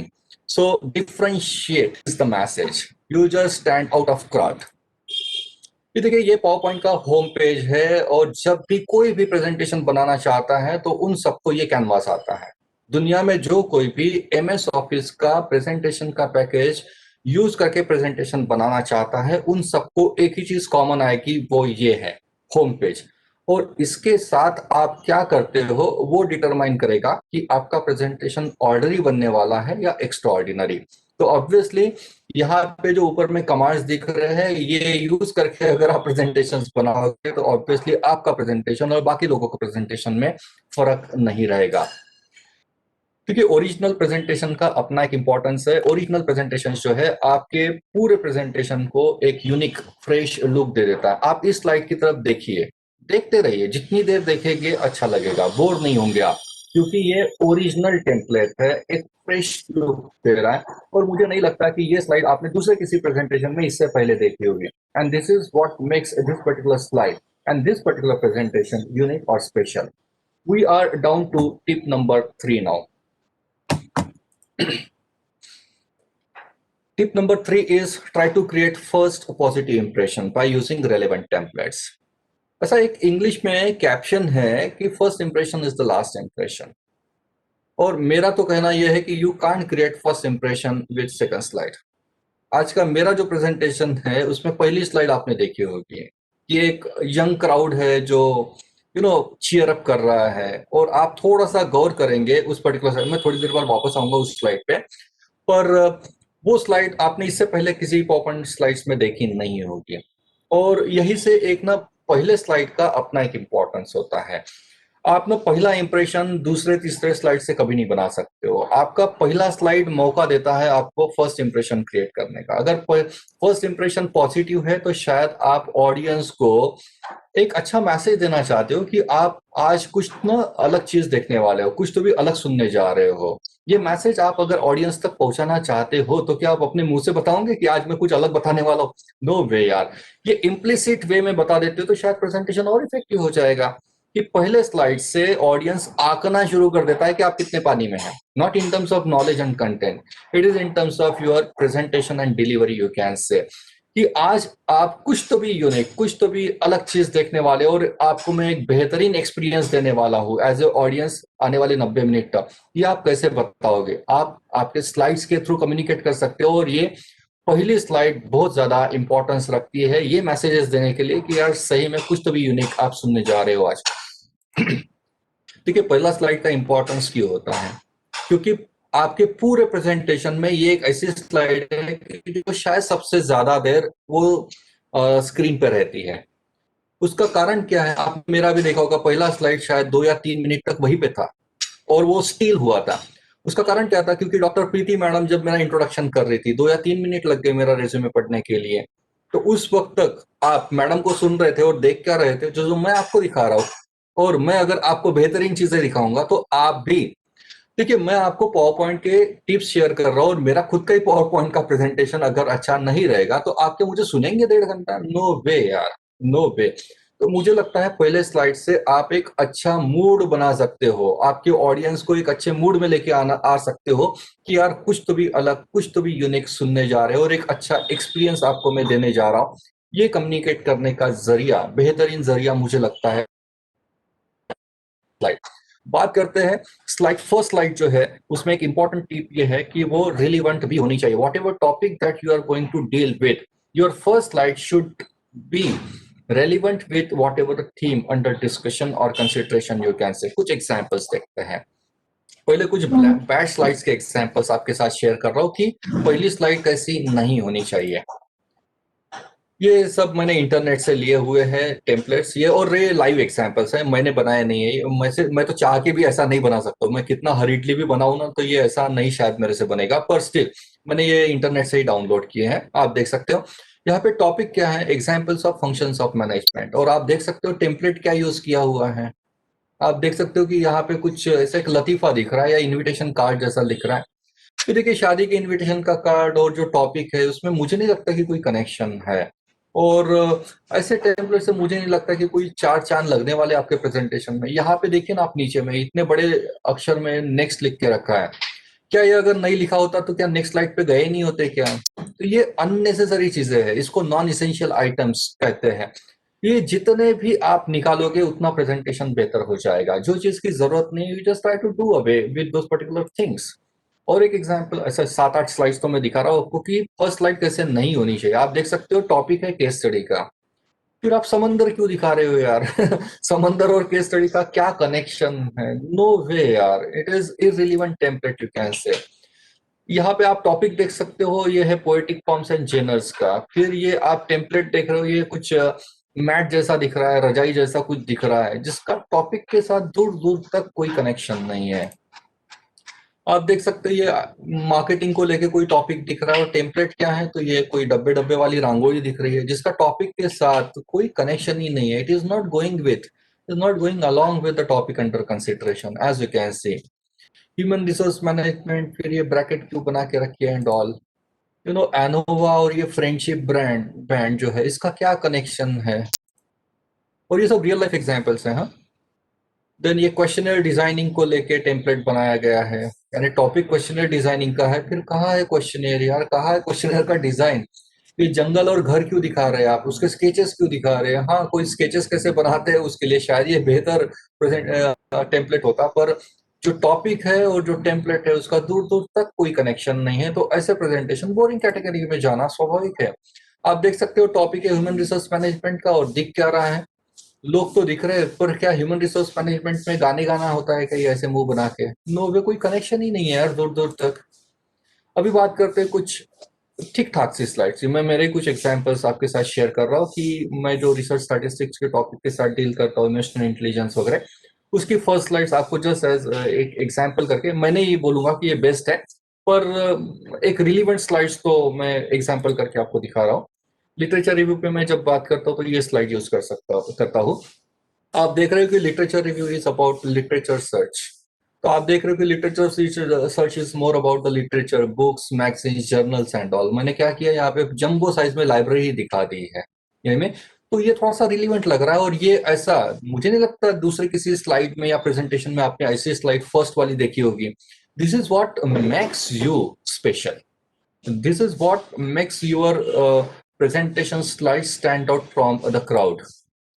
Another, और कुछ examples, emotional intelligence, ये थोड़ा सा पुराना है, ये 2013-14 में मैंने शायद बनाया था। अभी मैं रिसेंटली, काही क्वेश्चन आले आहे। अच्छा एक मिनट मी चेक, ओके, मी शेवटी डील करू मॅडम हो क्वेश्चन? चालेल चालेल सर। हा, मला हे ब्लिंक झालं, मला दिसलंय, पण मला वाटलं की शेवटी डील करा, मी शेवटी डील करतो याच्यासोबत। ओके सर, एक फ्लो मेंटेन झाला व्यवस्थित, ओके ओके। तर मी कॅरी करतो। वेल, सो आप देख सकते हो कि इमोशनल इंटेलिजेंस को लेके मैंने ये स्लाइड बनाई थी, ये 2014 में, पर अभी रिसेंटली 2020 में इससे भी बेटर मैंने बनाने की कोशिश की है। As you can see, research paper writing, ये मेरा, ये फिर से 2013-14 का टेम्पलेट है, जब मैं भी नया नया था इसको लेके, मेरा ट्रेनिंग उस वक्त भी चल ही रहा था ये सब प्रेजेंटेशंस को लेके। अभी बात करते हैं कि बैड स्लाइड, और उसी स्लाइड को, उसी उसी पर्टिकुलर टॉपिक को, उसी पर्टिकुलर स्लाइड को बेहतरीन कैसे बना सकते हैं, यानी कॉन्ट्रास्ट, गुड वर्सेस बैड। ये देखिए मेरे खुद के एग्जांपल्स है। जब मैंने जिंदगी में पहली बार, मेरे ख्याल से 2010 की बात होंगी, जब मैंने ये रिसर्च डिजाइन और सैंपल डिजाइन पे पहली बार बात की थी, तो वही नीला पट्टा मैंने यूज किया था, आप देख सकते हो। और आज जब मैं रिसर्च डिजाइन और सैंपल डिजाइन पे बात करता हूँ तो मेरे टेम्पलेट्स कुछ ऐसे हैं। फार्मास्यूटिकल रिसर्च पे भी मैं बात करता हूँ, जब पहली बार मैंने बात की थी तो मेरा टेम्पलेट कुछ ऐसा था, अभी मैं कुछ ऐसे यूज कर रहा हूँ, आप देख सकते हो। ये थोड़े से कैची फार्मिंग प्रैक्टिसेस इन इंडिया, ये भी रियल लाइफ एग्जाम्पल, मैंने इंटरनेट से लिया था ये टॉपिक और ये टेम्पलेट। और मैंने सोचा कि यार इसको बेहतरीन कैसे बना सकते हैं, तो मुझे लगा कि यार फार्मिंग प्रैक्टिसेस इन इंडिया है, तो फार्म भी दिख रहा है, फार्मर भी दिख रहा है, फार्मिंग प्रैक्टिसेस भी दिख रही है और इंडिया भी दिख रहा है। इसको कहते हैं रेलिवेंट टेम्पलेट। हाइपोथेसिस टेस्टिंग ये मेरा खुद का ही है, बहुत पहले जब मैंने ये टॉपिक के साथ डील किया था तो ये मेरा टेम्पलेट था, पर आज मैं ये यूज कर रहा हूँ। चैलेंजेस फॉर यूथ टुडे, तो ये तितलियां पकड़ना is not definitely the challenge for youth today. Challenges क्या है यूथ के, तो शायद ये 3-4 टेम्पलेट्स मैं आपके साथ शेयर कर रहा हूँ। ये डिप्रेशन एक चैलेंज, आपका एग्जाम का प्रेशर, बाद में unemployment, it is challenge to youth today. बाद में फिर से नैराश्य, depression, frustration, it is one of the challenges to youth today. Setting research objective, ये बहुत पहले का मेरा टेम्पलेट है, उसको आज मैं कुछ ऐसे प्रेजेंट कर रहा हूँ। बाद में मेजरमेंट एंड स्केलिंग, ये बहुत पहले मैंने बनाया था, अभी आज मैं ये कर रहा हूँ। Employment trends of MBA in India, ये भी 2012 में मैंने बनाया था, आज मैं ये बना रहा हूँ। आपको यहाँ पे दिख भी रहा है कि एम्प्लॉयमेंट है, एमबीए है जो इंटरव्यू की कतार में वेटिंग में बैठा है। So graphical presentation with MS Excel, ये भी मेरा एक टॉपिक है, आज मैं कुछ ऐसा बना रहा हूँ इसको। Sampling, this topic is pretty close to my heart, जब जिंदगी में पहली बार बनाया था तो कुछ ऐसा बना था वो। आज थोड़ा सा इसको आप गौर से देखिएगा, कुछ एनिमेशंस मैंने किए हैं। अमरावती में मैं एक वर्कशॉप ले रहा था, एकेडमिक स्टाफ कॉलेज का ही था वो, रिफ्रेशर कोर्स का। मैं उस दिन रात को जब नागपुर वापस आया तो रात को 10:30 बजे मुझे एक फोन आया एक सर का, जो वहाँ के पार्टिसिपेंट थे। उन्होंने बोला कि सर मैं रात को 10:30 बजे फोन कर रहा हूँ, मुझे ठीक नहीं लग रहा, पर मुझे लगा कि मैं आपसे बात कर लूँ। तो मैं बताया कि सर मैं आपके आज के लेक्चर में था, मुझे बहुत अच्छा लगा आपका लेक्चर। और उन्होंने बताया कि सर मैंने आपका नंबर सेव करते वक्त डॉक्टर आशीष सैम्पलिंगे ये नाम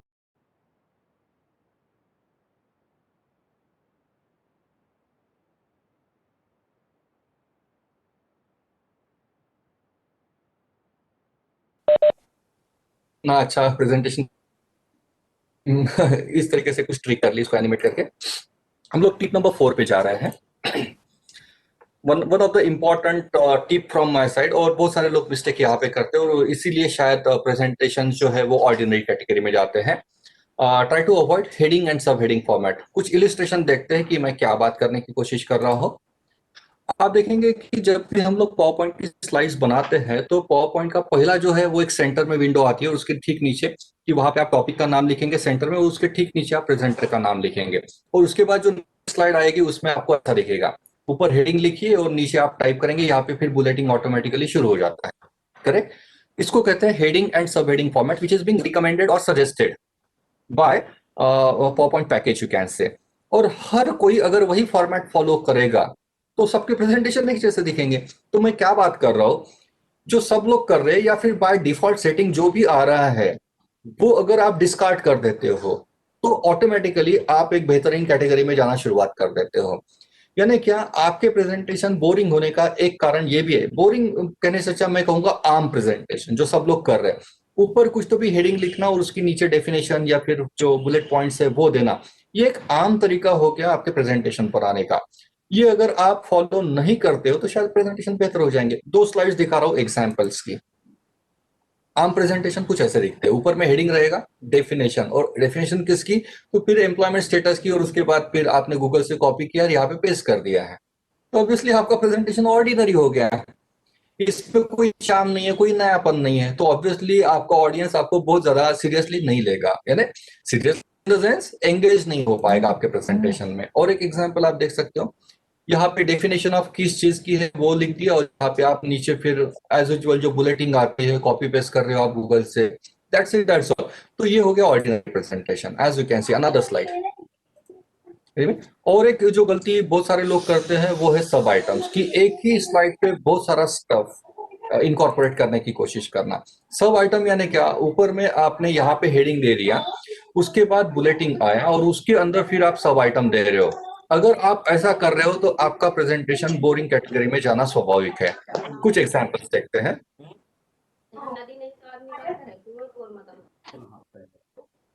मैडम कोई डिस्टर्बेंस है साउंड में? सर एक मिनिट हा, कोणाचा तरी ऑडिओ चालू आहे.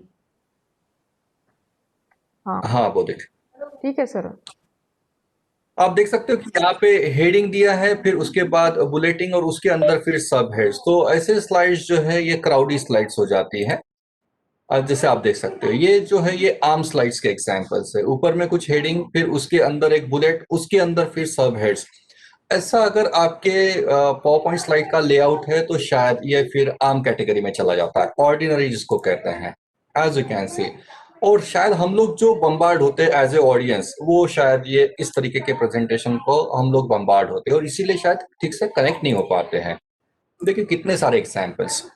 So my tip number 4 was try to avoid your sub items and that heading subheading format if you really wish to distinguish yourself from rest of the other presenters. We are down to tip number 5 now. Try to make your slide readable. आपकी slide को थोड़ा सा सांस लेने की जगह रखिए। जैसे इसी स्लाइड में बताने की कोशिश कर रहा हूँ, आप देखेंगे कि ये स्लाइड में आप देख सकते हो 1 2 3 और 4 वर्ड्स है सिर्फ, बाकी पूरी स्लाइड खाली है। यानी क्या, मैंने जो लिखा है ये आप ऑटोमेटिकली पढ़ रहे हो। मैं आपको इंड्यूस नहीं कर रहा हूँ कि यार पढ़ो मैंने क्या लिखा है, ये आप ऑटोमेटिकली पढ़ने में आ रहा है क्योंकि 4 ही शब्द है। यानी इसको कहते हैं try to make your slide readable. वो स्पॉन्टेनियसली अपने आप वो ऑडियंस को पढ़ते आना चाहिए। Try to facilitate your audience to read through and that too spontaneously without any effort. Effortlessly they should be able to get the messages that you wish to pass on. एक minute.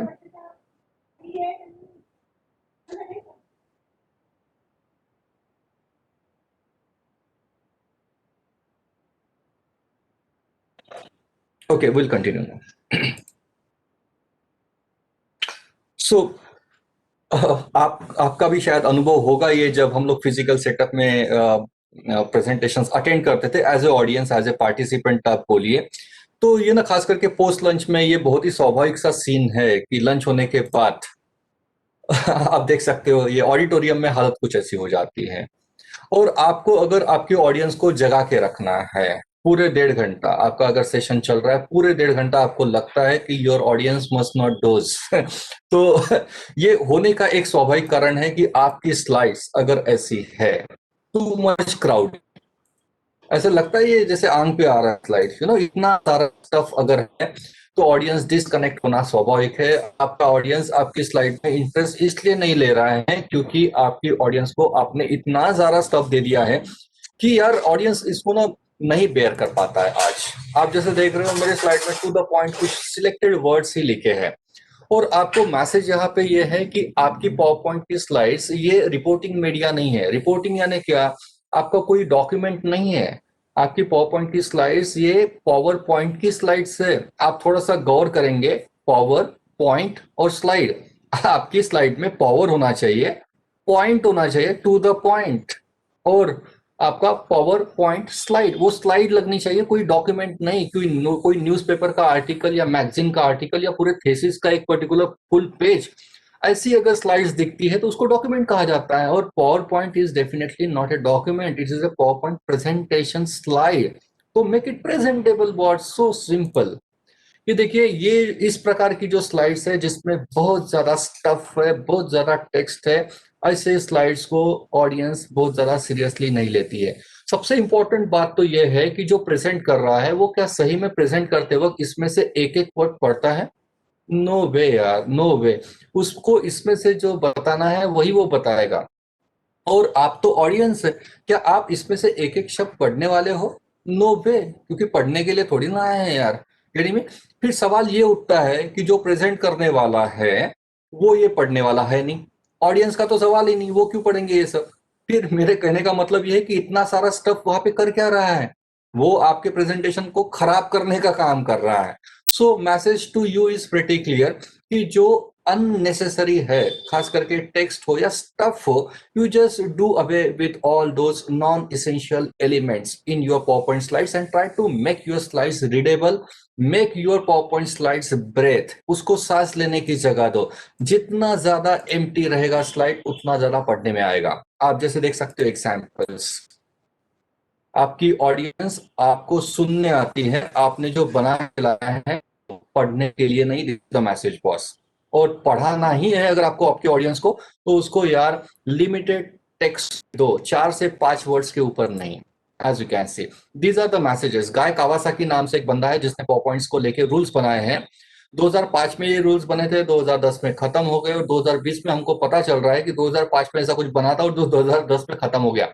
और यहाँ पे जरूरत लगती है power point बनाना सीखना चाहिए उसकी, क्योंकि हमने जो सीखा है, मुझे नहीं लगता है कि हम लोगों में से किसी ने सिस्टमैटिक ट्रेनिंग, हाँ कुछ एक्सेप्शंस हो सकते हैं, पर मुझे नहीं लगता कि हम लोगों में से किसी ने सिस्टमैटिक ट्रेनिंग लिया होगा कि पावर पॉइंट प्रेजेंटेशंस बनाते कैसे है, टेक्निकल, मैकेनिकल या फिर विजुअली जो मैं टिप शेयर कर रहा हूँ।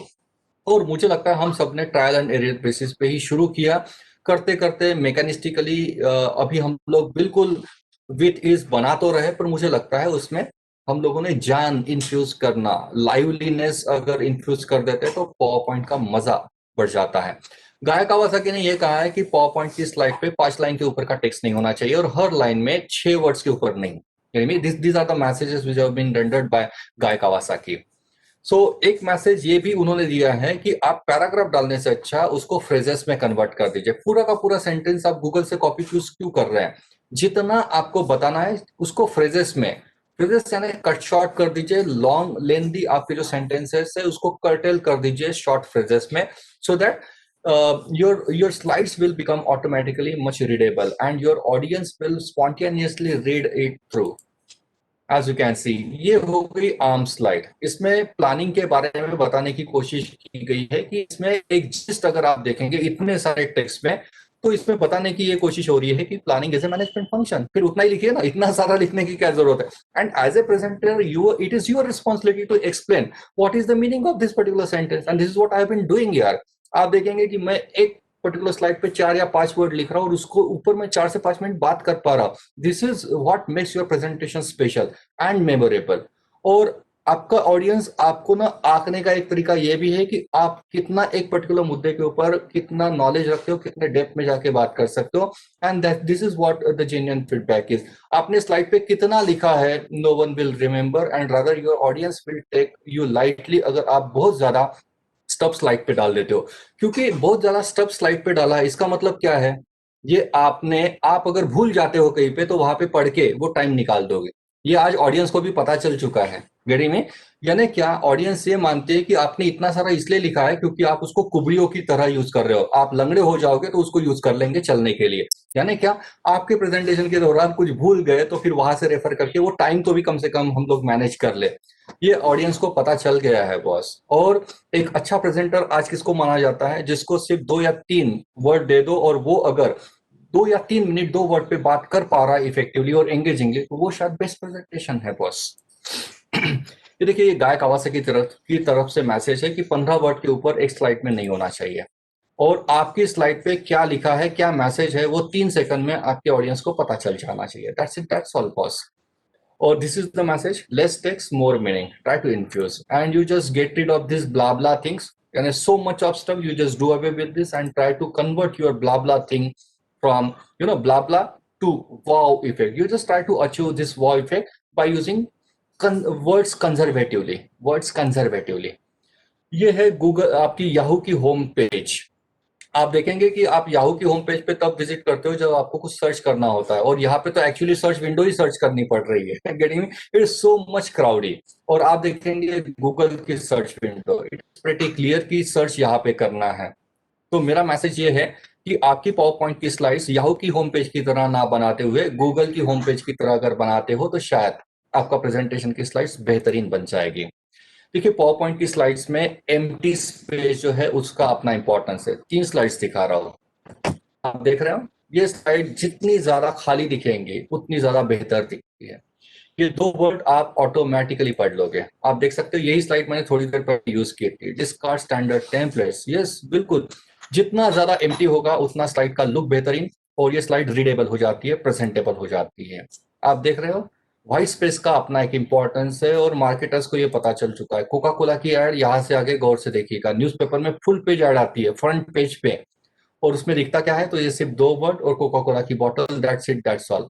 बाकी जो पैसे पे कर रहे हैं वो व्हाइट जगह के पैसे पे कर रहे हैं, and they know very well what is the importance of empty spaces, क्योंकि वो मैसेजेस पढ़ने में आ जाते हैं। बहुत सारा लिखोगे, पढ़ने में नहीं आती है। We are down to tip number 6 now.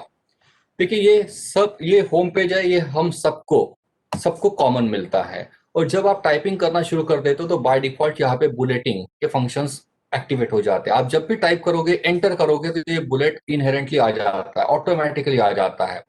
तो मेरा मैसेज ये है कि अगर आप ये बुलेटिन का पैटर्न अवॉइड कर देते हो तो शायद शायद प्रेजेंटेशन बेटर हो जाएगी।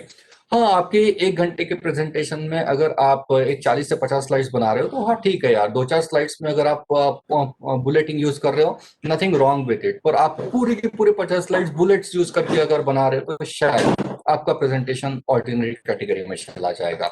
कुछ मैसेजेस शेयर करने की कोशिश करो, आप एग्जाम्पल देख सकते हैं। अगर बुलेटिंग बहुत ज्यादा है तो बहुत ज्यादा टेक्स्ट आ जाता है, और जिसकी वजह से आपकी स्लाइड्स ऑर्डिनरी बन जाती है। As you can see so many such examples, bullets bullets and bullets and bullets. ये जो पैटर्न है ये आज की डेट में आउटडेटेड कंसिडर किया जाता है प्रोफेशनल स्लाइड्स में, प्रोफेशनल प्रेजेंटेशन में। This is the message, bullets kill attention. Bullets अगर आप आपकी स्लाइड्स में यूज करते हो तो अटेंशन जो है वो आप आपके ऑडियंस का लॉस कर देते हो। ये मैसेज दिया है स्टीव जॉब्स ने। स्टीव जॉब्स को दुनिया के बेस्ट प्रेजेंटर्स में माना जाता था, अभी तो रहे नहीं वो। एप्पल के फाउंडर एमडी की मैं बात कर रहा हूँ, और top 10 presenters across the globe, ये अगर आप गूगल में कमांड देते हो तो आपको स्टीव जॉब का नाम बेस्ट प्रेजेंटर्स में दिखेगा। पावर पॉइंट को अगर बेहतरीन तरीके से किसी ने यूज किया है तो उसमें से एक नाम स्टीव जॉब्स का है, और इन्होंने एक किताब भी लिखी है। इनका ना कहना एक ये है, इन्होंने एक किताब लिखी है, वो मैं आपके साथ अभी शेयर कर ही रहा हूँ उसका कवर पे। पर वो किताब में एक मैसेज उन्होंने बुलेटिन को लेके यूज दिया है। ये मेरा पॉइंट नहीं है, ये ओरिजिनल मेरा पॉइंट नहीं है, ये स्टीव जॉब ने बताया है कि just try to avoid bulleting in your PowerPoint slides if you really wish to make it more engaging. इनका कहना ये है स्टीव जॉब्स का कि बुलेट जो है वो गन के लिए बनी होती है, पावरपॉइंट स्लाइड्स के लिए नहीं। And how true it is यार। ये ये किताब की मैं बात कर रहा था, presentation secrets of Steve job.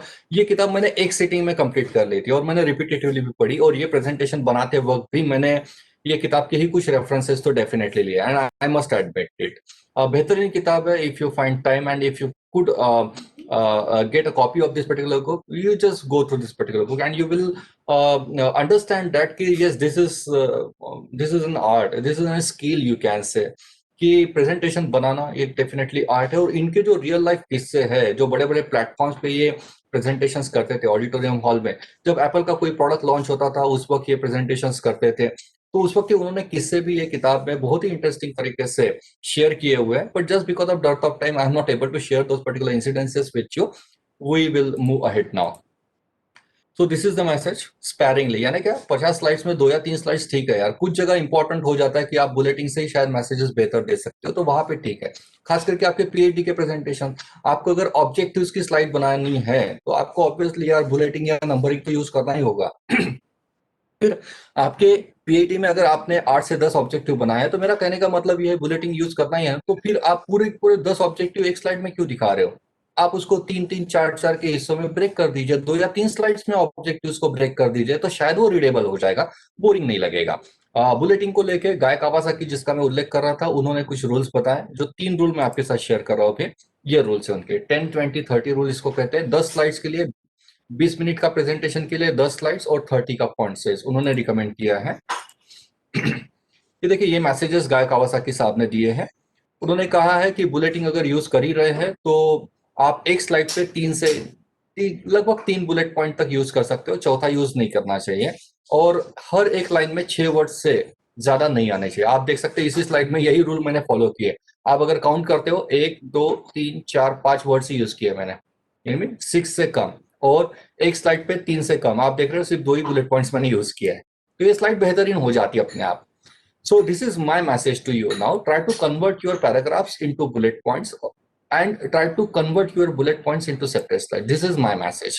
As you can see, आपकी ये ऑर्डिनरी स्लाइड हो गई, आपने यहाँ पे हेडिंग दिया है और 4 पॉइंट कवर किए। मैं क्या कर रहा हूँ, ये 4 पॉइंट को एक ही स्लाइड पे ना डालते हुए हर एक पॉइंट के लिए आप अलग अलग स्लाइड बना देते हो तो शायद मैसेजेस बेहतर नहीं होते। ये ऐसा क्यों, ये मैं क्यों बताने की कोशिश कर रहा हूँ, क्योंकि आपने एक ही स्लाइड पे चारों पॉइंट्स डाल दिए यानी में, तो क्या पॉसिबिलिटी है, आप एज ए प्रेजेंटर तो एक टाइम पे एक ही पॉइंट को डील करोगे ना, आप पॉइंट नंबर 1 को एलैबोरेट करना शुरू कर दोगे तो ऑब्वियसली आपका ऑडियंस के पास वैसे भी कुछ काम नहीं होता है ऑडिटोरियम हॉल में, आप जो दिखा रहे हैं वो देखेंगे और पढ़ेंगे, तो उनको फुर्सत है तो वो क्या करेंगे, जब आप पहले पॉइंट के साथ डील कर रहे हो तो वो दूसरा तीसरा चौथा पॉइंट लेते हैं और उनका एटीट्यूड ऐसे हो जाता है, हम तो चारों पॉइंट लिया, अभी तेरे को जो बोला तू बोल दो तो डिस्कनेक्ट हो गए भाई, हमको मालूम है कि तू आने वाले 5-7 मिनट क्या बात है, आप क्यों मौका दे रहे हो उनको, ये ना थोड़ा सा सीक्रेसी तो रखो कि इसके बाद क्या आने वाला है।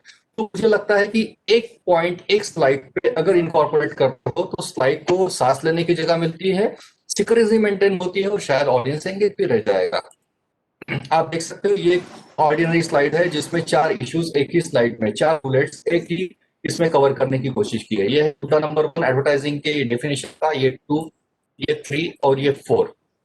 ये 4 मुद्दे एक ही स्लाइड पे ना डालते हुए क्या करेंगे, मुद्दा नंबर 1 के लिए अलग स्लाइड, 2 के लिए अलग, 3 के लिए अलग, 4 के लिए अलग, और इसमें करना क्या है, this is your highlighting point that you will pass it on. ये जो है ये ब्ला थिंग है, ये क्यों बता रहे हो आप पूरी डेफिनेशन, ये बताइए कि एडवर्टाइज प्लेटफॉर्म उसका मतलब एज ए प्रेजेंटर की रिस्पॉन्सिबिलिटी है कि ये सब चीजें आप एक्सपेक्ट करें। So you just get rid of this non essential stuff, focus on this points only 1 2 3 4, और इसके लिए 4 स्लाइड्स बना लीजिए। नेक्स्ट स्लाइड पे देखेंगे ये स्लाइड्स कुछ ऐसे दिखेंगे, advertising is a form of publicity, this is the only slide।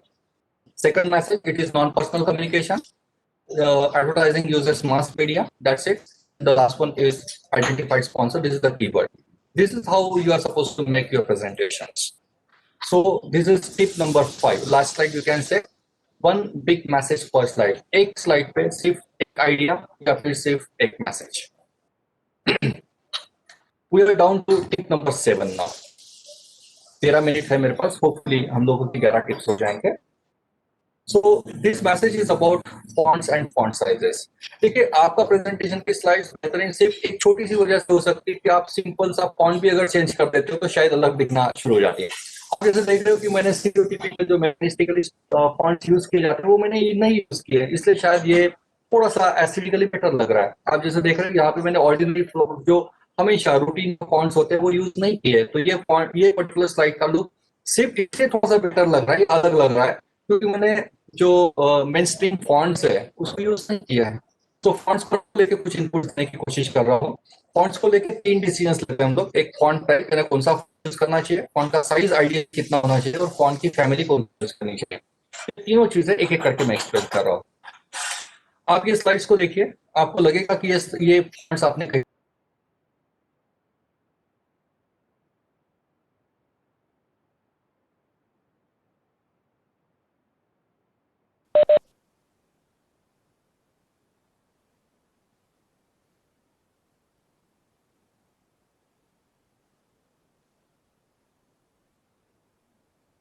Hello.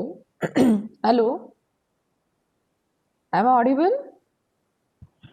Hello, yes ma'am, you are audible. Yes ma'am, you are sir audible. Sir शायद डिस्कनेक्ट हो गया है सर के तरफ से, जस्ट वेट।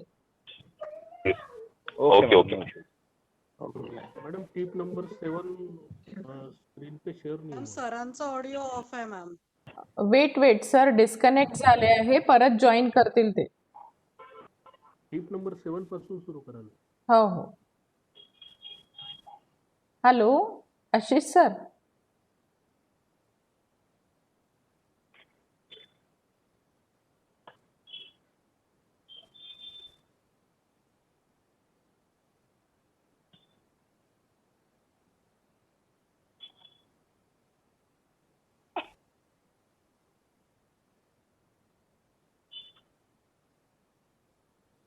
हॅलो सर, माझा आवाज येतोय?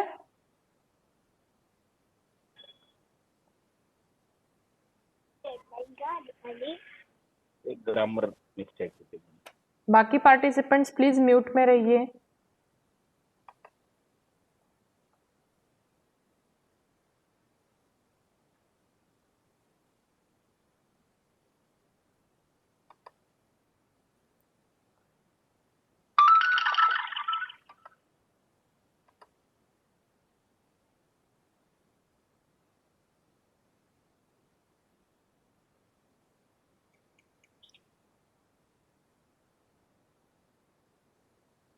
हॅलो सर, आवाज नाही येत आहे. अनम्यूट कराल sir, unmute.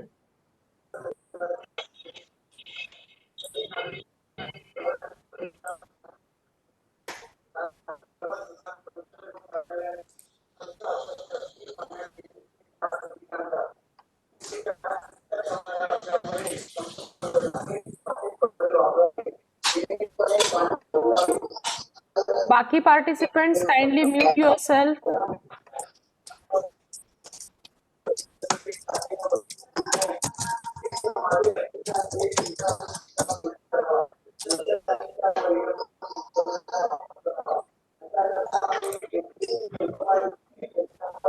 Madam please enable कराल का? सर, माझ्याकडनं तर ऑन आहे सगळं. प्रेझेंटरचं पण राईट्स दिले आहेत. आय थिंक लो बँडविड्थ असल्यामुळे होत आहे.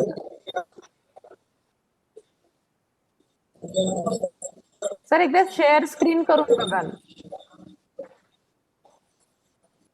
हो.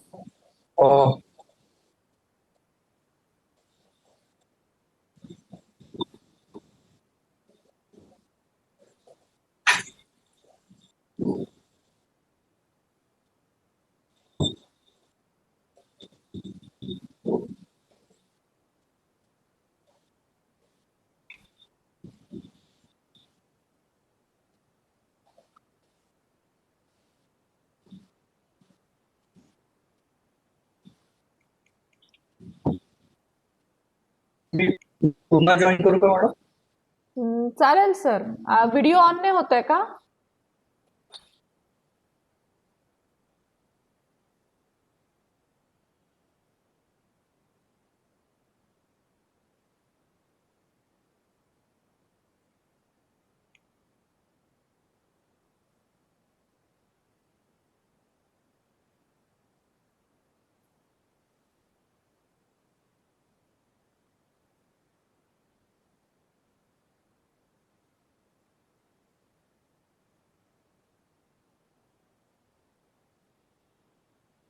हॅलो.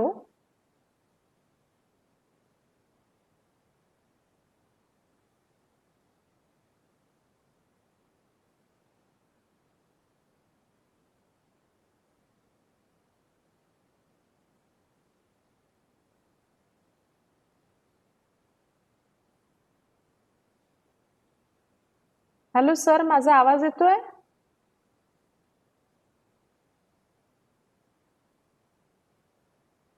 ओके.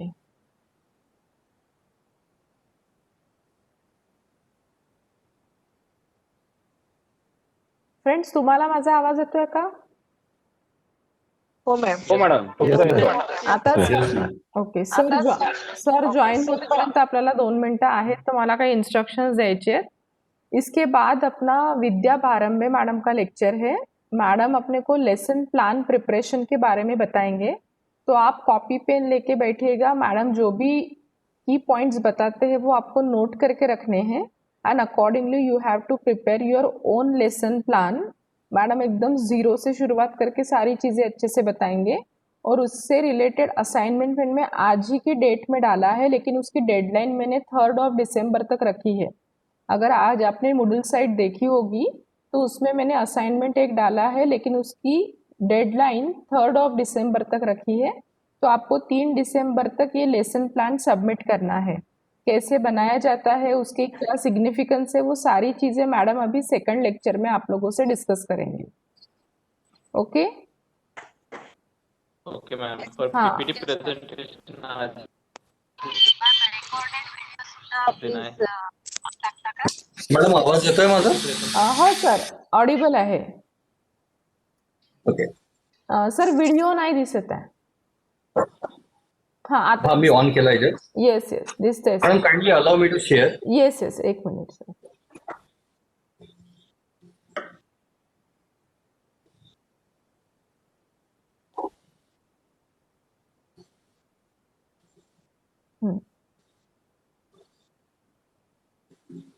ठीक आहे मॅडम, दिसतंय स्क्रीन?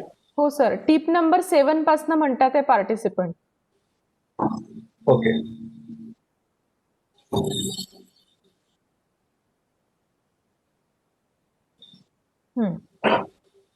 ओके, इथून कंटिन्यू करतो मी. Yes sir, yes sir. एक 5-7 मिनिट तिकडे एक्सटेंड होईल, चालेल ना मॅडम? चालेल सर, चालेल.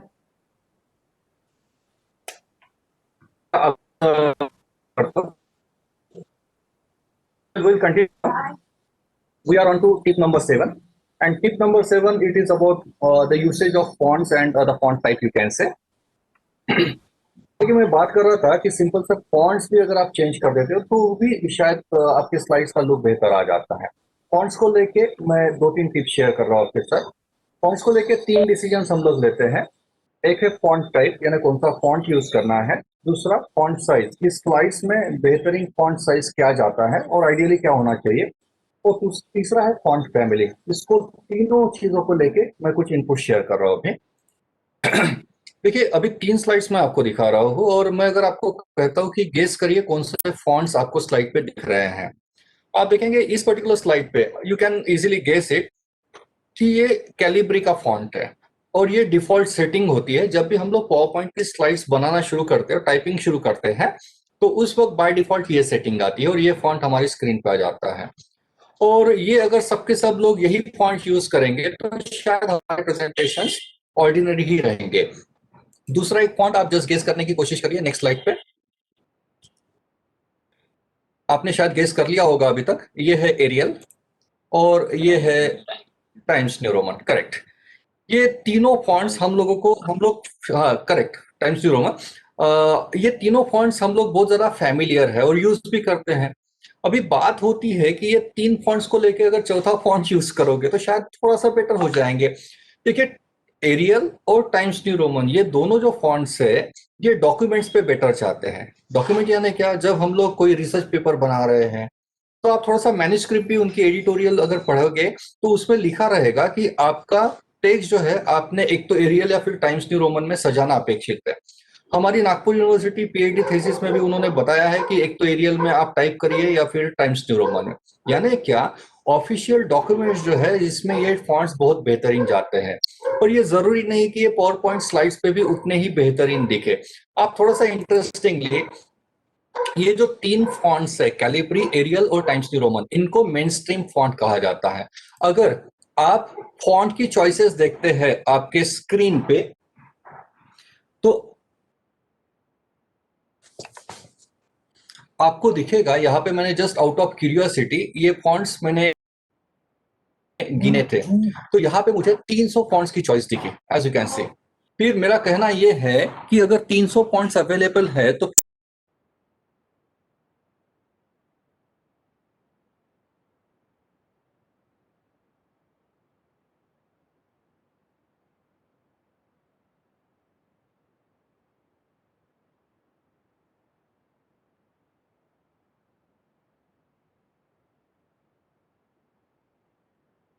आवाज नाही येते.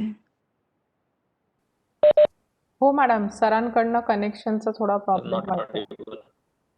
ते लो बँडविड्थमुळे होत आहे. नेटवर्क इश्यू आहे मॅडम सरांकडनं. सर आता आवाज येतोय मॅडम? हो, आता फॉन्ट फॅमिली वाली स्लाइड आहे. करेक्ट. मी कंटिन्यू करतो मॅडम. ओके, फॉन्ट्स की 2 फैमिलीज होती है जैसे आपको स्क्रीन पे दिख रहा है. एक है सेरिफ फैमिली और दूसरी है सैंस सेरिफ. ये फॉन्ट के नाम नहीं है, ये फॉन्ट की फैमिली. थोड़ा सा एक्सप्लेन कर देता हूं मैं आपको. पहली फैमिली होती है सेरिफ फैमिली. सेरिफ का मतलब है ये बेसेस. यहाँ पे जब लेटर के नीचे आपको ये बेसेस दिखेंगे, ये फ्लैट बेसेस, इसको सेरिफ कहा जाता है. और सेरिफ में इसको जॉर्जिया फैमिली भी कहते हैं. आप जैसे देख सकते हो इसको जॉर्जिया फैमिली कहते हैं. और टाइम्स न्यू रोमन हम लोग जो यूज करते हैं ये सेरिफ का फ्लैगशिप फॉन्ट्स आप इसको कह सकते हो. कि ये टाइम्स न्यू रोमन में आपको दिखेगा ये लेटर्स में बेसेस दिखेंगे हमेशा और ये डॉक्यूमेंट पे बहुत बेहतरीन लगता है. ये कुछ एग्जाम्पल्स है सेरिफ फॉन्ट्स के. टाइम्स न्यू रोमन, बोदोनी, जॉर्जिया और गैरामेंट. इंटरनेशनल फ्रैटर्निटी जो है प्रेजेंटर्स की, वो जॉर्जिया और गैरामेंट यूज करते हैं उनके पावर पॉइंट की स्लाइड्स में. इसका मतलब ये नहीं कि मैं आपको रिकमेंड कर रहा हूँ, मैं तो जस्ट आपको अवगत करा रहा हूँ, अवेयर करा रहा हूँ कि वो लोग ये जॉर्जिया और गैरामेंट यूज करते हैं. दूसरी जो फैमिली है उसको सैंस सेरिफ फॉन्ट्स कहा जाता है और इसको वर्दाना फैमिली कहते हैं। आप देखेंगे वर्दाना नाम से फॉन्ट भी है। आप अपने एमएस ऑफिस का अगर पैकेज देखेंगे, वो वर्ड हो या पावर पॉइंट हो, उसमें आपको वर्दाना नाम से फॉन्ट भी दिखेगा और वो सैंस सेरिफ का फ्लैगशिप आप फॉन्ट्स कह सकते हो। एरियल इसमें सबसे ज्यादा पॉपुलर फॉन्ट है सैंस सेरिफ का। सैंस का मतलब है नो और सेरिफ का मतलब है बेसिस। ये ऐसे लेटर्स है कि जिसको बेसिस नहीं होते। आप जैसे ये डी लेटर देख रहे हो, ये सीधा है, इसको नीचे कुछ बेसिस नहीं है। और एक थियरी ऐसा कहती है कि पावर पॉइंट की स्लाइड्स पे ये सैंस सेरिफ वाले जितने भी फॉन्ट्स है ये बेहतरीन दिखते हैं और डॉक्यूमेंट्स में सैंस सेरिफ ज्यादा बेटर दिखते हैं। ये एक थियरी है जो मुझे मालूम है, इसलिए मैंने आपको सोचा कि आपके साथ शेयर कर लूं। इंटरनेशनल फ्रैटर्निटी जो है वो ये कुछ फॉन्ट्स यूज कर रहे हैं पावर पॉइंट की स्लाइड के लिए, जिसमें एवेनिर, उसके बाद फ्यूचुरा, हेल्वेटिका। ये तो मैक्सिमम लोग हेल्वेटिका यूज करते हैं पावर पॉइंट की स्लाइड्स पे। गिल सैंस ये तो मैं भी यूज किया करता था पहले, अभी बंद कर दिया मैंने ये यूज करना, क्योंकि एक ही फॉन्ट मैं भी नहीं चाहता हूँ कि बार बार यूज करूँ, मैं खेलते रहता हूँ फॉन्ट्स के साथ। पर मैंने ये गिल सैंस बहुत बार यूज किया है, no doubt about that. Gill Sans MT नाम से एक फॉन्ट आता है जो मेरा एक जमाने में फेवरेट रहा करता था। ये कुछ और बेहतरीन एग्जाम्पल्स है। तहोमा मेरा फेवरेट है, मैं बहुत सारी स्लाइड्स में पहले यूज किया करता था, अभी हाल ही में नहीं यूज किया। हेल्वेटिका तो ये पूरे दुनिया का फेवरेट फॉन्ट है और वर्दाना भी स्लाइड्स में बेटर जाता है।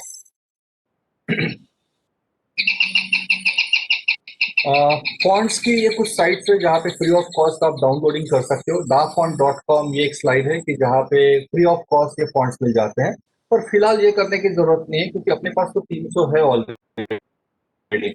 वो 300 में से हम 3 ही यूज कर रहे हैं। तो मेरा पहला मैसेज यही है कि 300 में से आप चौथे पे तो जाइए तो शायद प्रेजेंटेशन बेटर आएंगे, और वहां पे भी अगर कर करके थक जाओगे, बोर हो जाओगे, तो मुझे लगता है ये कुछ साइट्स है कि जहाँ से आप फ्री ऑफ कॉस्ट अच्छे जो कमर्शियल फॉन्ट्स है वो आप डाउनलोड कर सकते हो। फॉन्ट्स क्रियल नाम की एक साइट है जहाँ से डाउनलोडिंग हो सकता है। अर्बन फॉन्ट्स नाम से ये अल्फाबेटिकली अरेंज किए रहते हैं, जहाँ से आप इजीली डाउनलोडिंग कर सकते हो फ्री ऑफ कॉस्ट। और ये डेकोरेटिव फॉन्ट्स है जो शायद जो नए लोग हैं या स्टूडेंट के जो प्रेजेंटेशन होते हैं उसमें ये यूज करते हैं, और ये ऐसे यूज नहीं करना चाहिए। कॉमिक साइंस तो बहुत सारे लोग यूज करते हैं, ये कॉमिक्स के लिए बना हुआ फॉन्ट है। ये कर्ल्स एम्प्टी ये फैशन से रिलेटेड अगर कोई प्रेजेंटेशन है उसमें ही यूज होता है। ये जो फॉन्ट्स है ना, ये प्रेजेंटेशन का लुक जो है खराब कर देते हैं। तो ऐसे डेकोरेटिव फॉन्ट्स जो है वो यूज नहीं करने चाहिए। खास करके हमारी वर्दाना फैमिली जो है उसके फॉन्ट्स शायद स्लाइड पे बेटर चाहते हैं। बात करते हैं फॉन्ट साइज को लेके।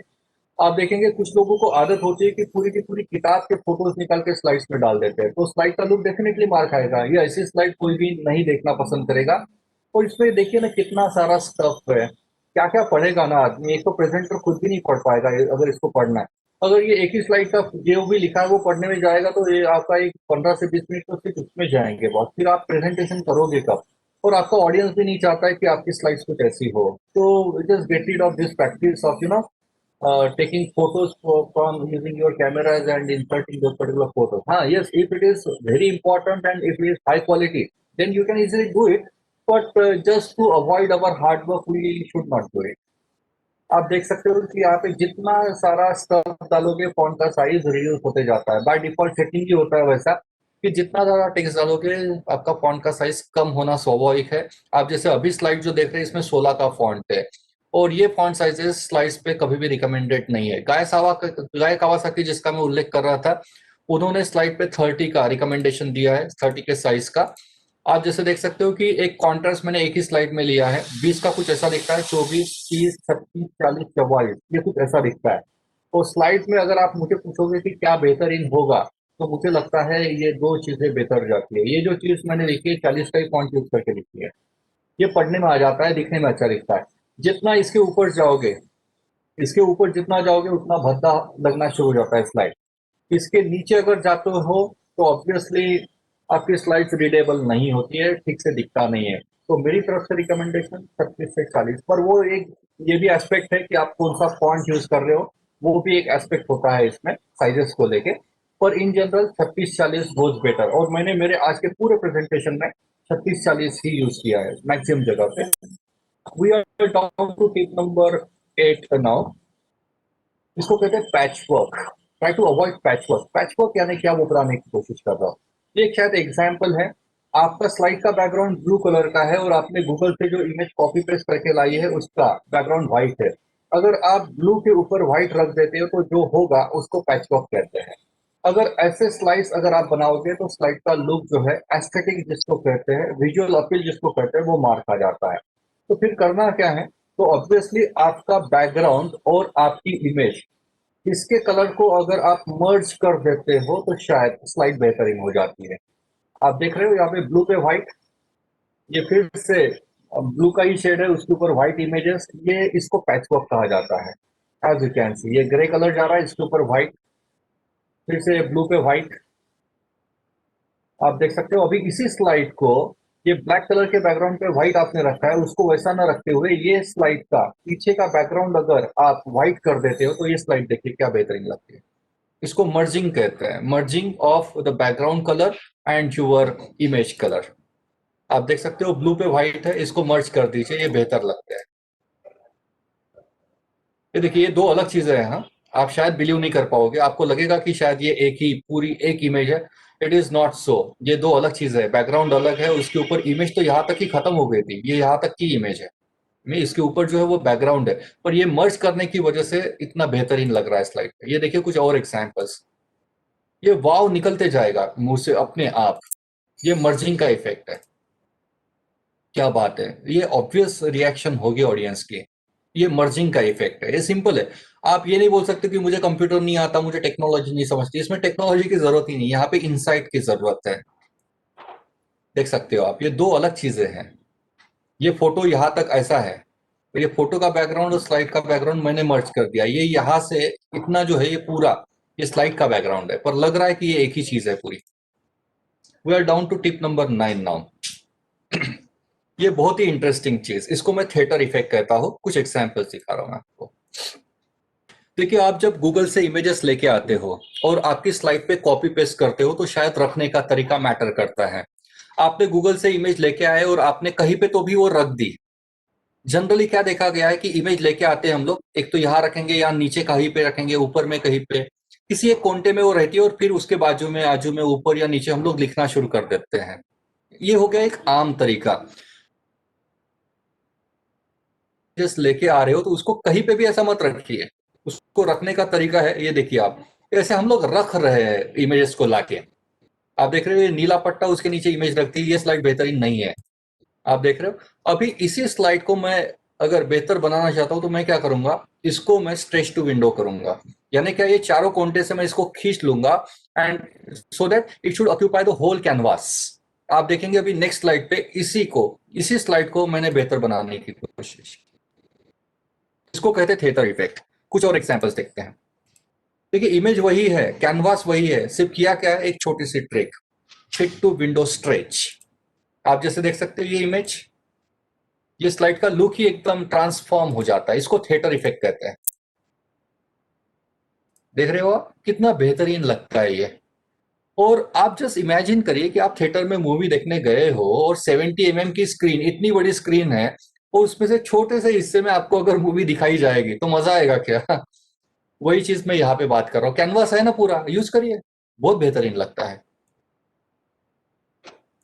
जितना देखोगे उतना बेहतर लगेगा ये सिंपल सा इफेक्ट है। This is the message, try to make your slides super sized so that it should occupy the whole canvas. और जब भी आप इमेजेस लेके आ रहे हो ना गूगल से, तो जस्ट मेक श्योर दैट कि it is of high definition, यानी 1000 के ऊपर के उसका अगर पिक्सल साइज है तो उसको हाई डेफिनेशन कहते हैं। और वो फिर आप एक्सपांड भी करोगे तो वो ब्लर नहीं करती है। This is another tip you can say. We are down to tip number 10 now.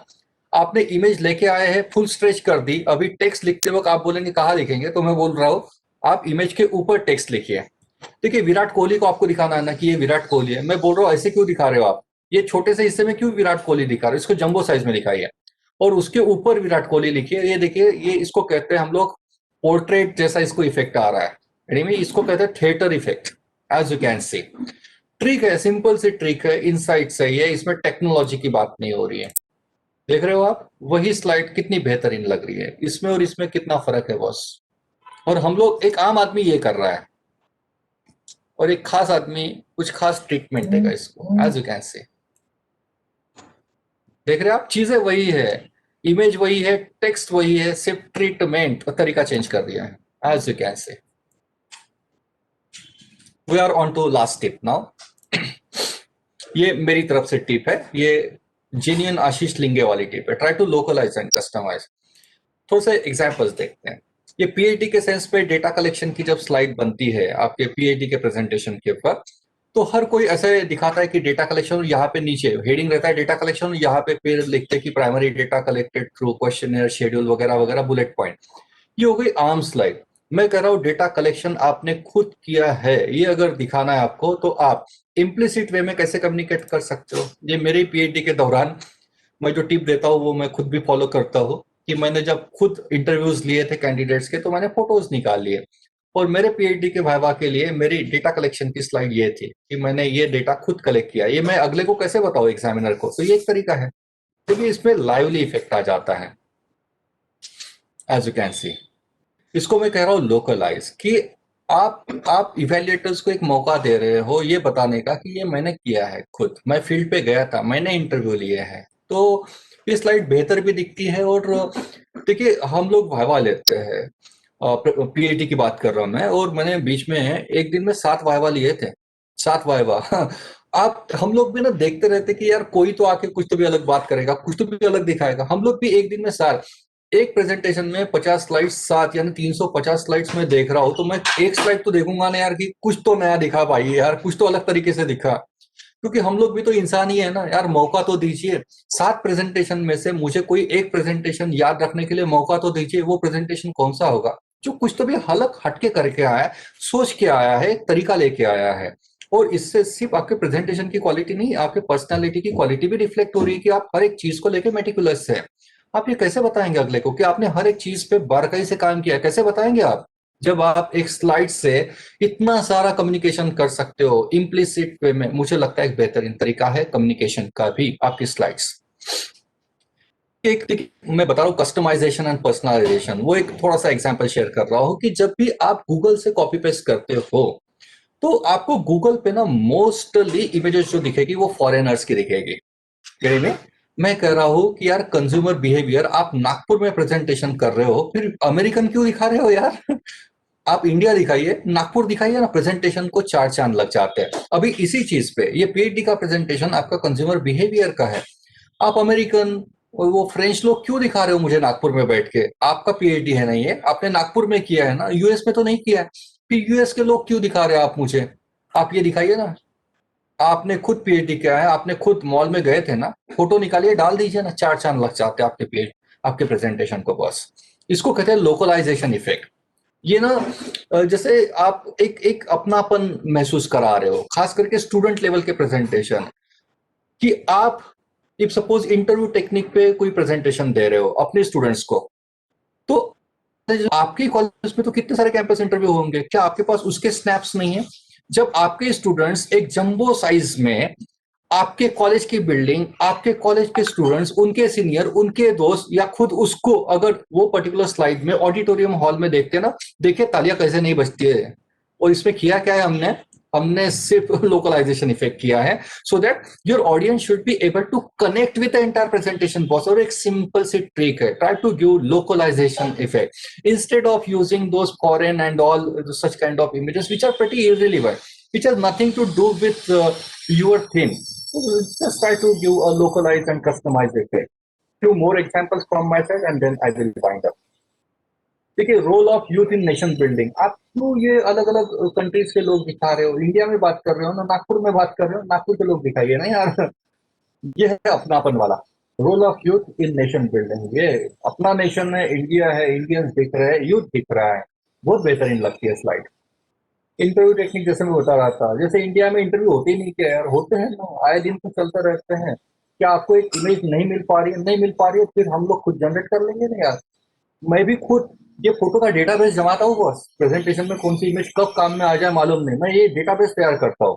तो जब ये पावर पॉइंट की स्लाइड्स बनाता हूँ ना, मुझे मालूम है मैं कौन से टॉपिक के साथ डील करता हूँ और कौन सी इमेज शायद मुझे कब काम में आ जाए, ये मुझे एक अंदाजा है। तो उसका एक मैंने बैंक बना के रखा है, एक पुल बना के रखा है फोटोज का, नहीं। और जब प्रेजेंटेशन बनाने के लिए बैठता हूँ तो मैं वो पुल एक बार देख लेता हूँ कि आज ये थीम है तो इसमें से कौन सी इमेज मैं स्मार्टली यूज कर पाऊंगा। This is what is called edge thinking. It is more about the insights that you have, and you are actually making your presentation 360 degree. आपके दिमाग में आपका प्रेजेंटेशन है हर वक्त, और आपका प्रेजेंटेशन, आप अगर कल सवेरे प्रेजेंटेशन है, आज रात को अगर बनाओगे तो वो ऑर्डिनरी ही रहेगा। आप एक प्रेजेंटेशन निरंतर माइंड में बनाते रहोगे तो शायद उसका इफेक्टिवनेस बढ़ जाएगा। मेरा यही प्रेजेंटेशन आपको शायद बिलीव नहीं होगा, आपने 365 स्लाइड्स अभी तक देख लिए, 365 स्लाइड्स 1.5 घंटे में आपने देख लिए, और ये 365 स्लाइड्स बनाने के लिए मुझे 10 साल लग गए। Can you believe this boss? Yes, 365 slides और 10 साल हो गए ये प्रेजेंटेशन बन रहा है। हर बार ये नया कुछ तो भी करने की कोशिश करता हूँ। As you can see, this is my messages to you कि आप ये चाइनीज जापानीज एथलीट का अगर टॉपिक है तो क्यों दिखा रहे हैं, इंडिया के दिखाइए ना। आप सिंधु देख रहे हो यहाँ पे। So this is all from my side regarding today's topic. So thanks for patience listening, and now I opening up my session for handling your queries. I will be very happy to take on your queries if there are any. Over to you, Dr. Priti ma'am. Yes. Friends, if you have any query, you can discuss with the sir. Hello sir. Hello Yes, ma'am. बोलिए। कुछ sir, जैसे हम अभी slides लेते हैं, जैसे Google से ले रहे हैं, तो जैसे कॉपीराइट या कुछ ऐसे अगर होगा तो फिर उस वक्त क्या करें हम? हाँ, वो इश्यूज होते हैं, पर अभी तक तो ऐसा कोई सामने नहीं आया है केस कि पावर पॉइंट पे गूगल से इमेजेस लाने के बाद उसके ऊपर कोई केस लग गई, ऐसा सुनने में तो नहीं आया है अभी तक। तो सर हम फ्रीली पर यूज मैं वही कर बोल रहा सकते हैं कोई भी इमेजेस? इथिकली तो नहीं करना चाहिए, पर आप जैसे मैं बोल रहा हूँ कि बैंक तैयार कीजिए ना आप अपना खुद का, जैसे मैं भी कर रहा हूँ, बैंक तैयार कर रहा हूँ आपका। Friends, if you are using it for academic purpose, then there is no issue. There should not be any commercial use of that particular image. ये मंगला हिरवड़े मैडम इसके ऊपर बात करती है And copyright. there are few links from which you can take the image like Shutterstock and everything. Shutterstock से images अगर लेते हैं तो वो copyright violation act में नहीं आते हैं। तो हम अपन उसके ऊपर भी लेक्चर लेने वाले हैं, तो तब आप लोगों को उसमें और अच्छे से आइडिया आ जाएगी। Thank you sir. Thank you ma'am. Good afternoon, sir. Yes, Jayashree ma'am. This is Jayashree Pawar. Am I audible? Yes ma'am. Yes, sir. I just want Yes, to ma'am, I ask can you, hear using animations, is it childish or professional? The changing in slides, Well, I'll and we address use this issue. animation, बिल्कुल or sometimes ठीक है। the way you present it, letters comes one by one. So this type of animation, whether it is childish or professional one. ठीक है, मैं address कर देता हूँ। Actually ये पावर पॉइंट का मेरा जो सेशन है ये 1.5 घंटे का था आज, पर ये मैं 3-4 दिन के वर्कशॉप्स भी लेता हूँ, और उसमें ये एनिमेशन को लेके मैं एड्रेस भी करता हूँ। अभी थोड़ा सा 2-3 टिप्स में बता देता हूँ आपको। जहां तक एनिमेशन का सवाल है, जहां तक अननेसेसरी है, if animation is not contributing any kind of value in your presentation, you should not use it. It will make it childish, that you use the word rightly. अगर वो आपके प्रेजेंटेशन में कुछ वैल्यू ऐड कर रहा है, then definitely you must go for it. यानी animation should be used judiciously, this is the message. Your animation should enhance the messages. जैसे आपको एक स्लाइड पे 3 पॉइंट्स डालनी है, 3 बुलेट पॉइंट्स है, तो उस वक्त अगर आप टेक्स्ट एनिमेशन यूज करते हो 1 बाय 1 तो शायद ज्यादा इफेक्टिव रहेगा। एक ही वक्त 3 बुलेट पॉइंट्स क्यों दिखा रहे हो? एक एक करके एनिमेट करके दिखा सकते हो, it is more meaningful. But unnecessarily just to make it, more decorative and fancy, it is childish. You should not use it. आपके एनिमेशन जो है ना, वो एक तो स्लाइड ट्रांजिशंस होते हैं जो कभी नहीं यूज करने चाहिए, दूसरा टेक्स्ट जुडिशियसली, और तीसरे इमेजेस, ग्राफ्स, इसको एनिमेट कर सकते हो, और ग्राफ में एनिमेशन करना मैं तो रिकमेंड करता हूँ, जिससे एकदम प्रोफेशनल बन जाते हैं। ग्राफ का एक एक बार अगर आप दिखा देते हो कि how the pattern is moving up and down with the help of animation, yes definitely it is going to add value. So it is up to the discretion ma'am, the insights that we can talk about, कि आपको एक तरीका अगर आता है animation बनाने का और उसको प्रेजेंट, आप भी देखेंगे 365 स्लाइड्स में मैंने 3 या 4 स्लाइड में एनिमेशन यूज किए हुए हैं, and that too judiciously, conservatively. Yes. Sir, one more thing. I teach economics, and economics deals with graphs.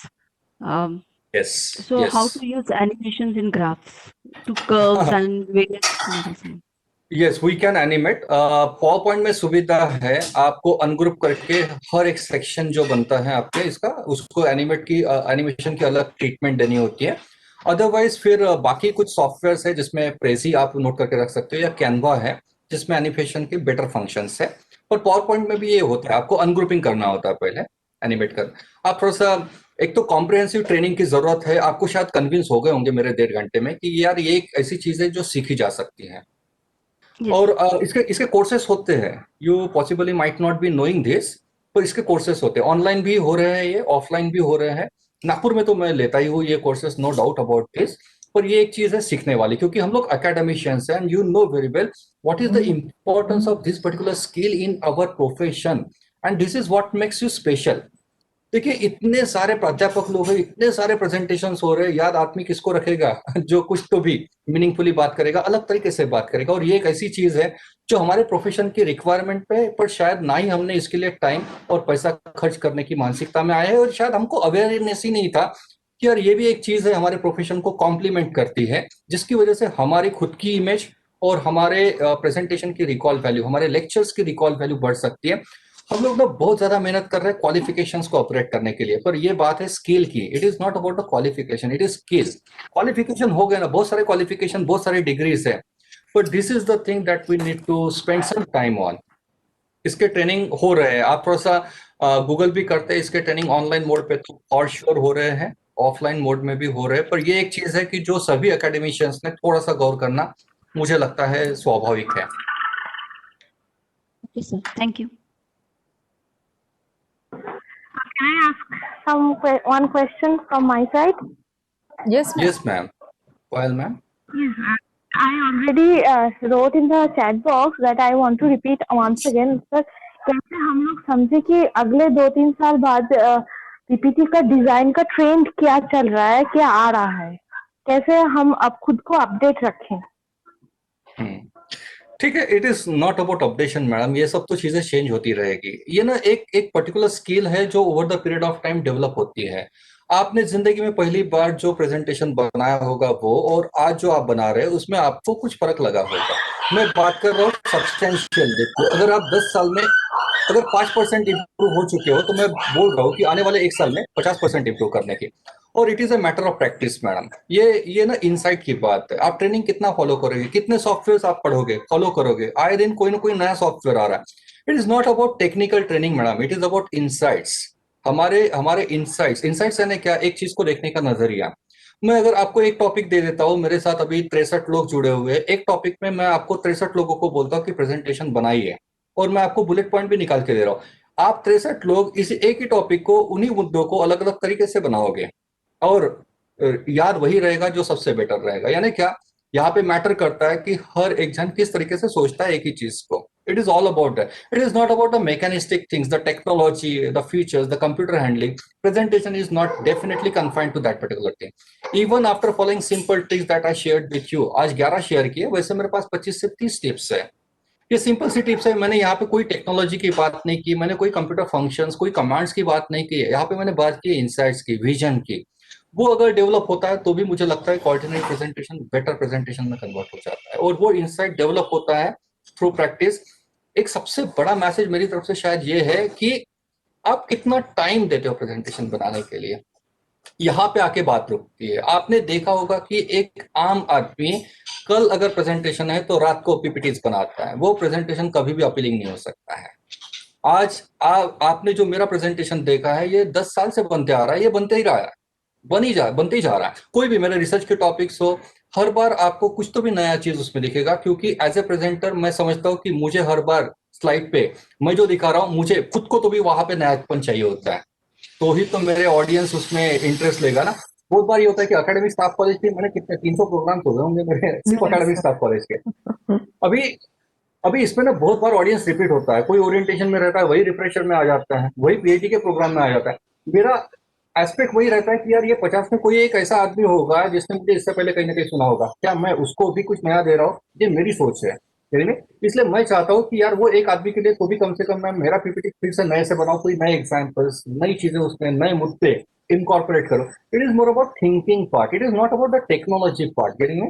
It is about your interest, it is your about your passion, कि आप अपने आप को लेके, अपने प्रेजेंटेशन को लेके कितने सीरियस है, कितना टाइम दे रहे हैं आप, वो मुझे लगता है इवेंचुअली मैटर करेगा.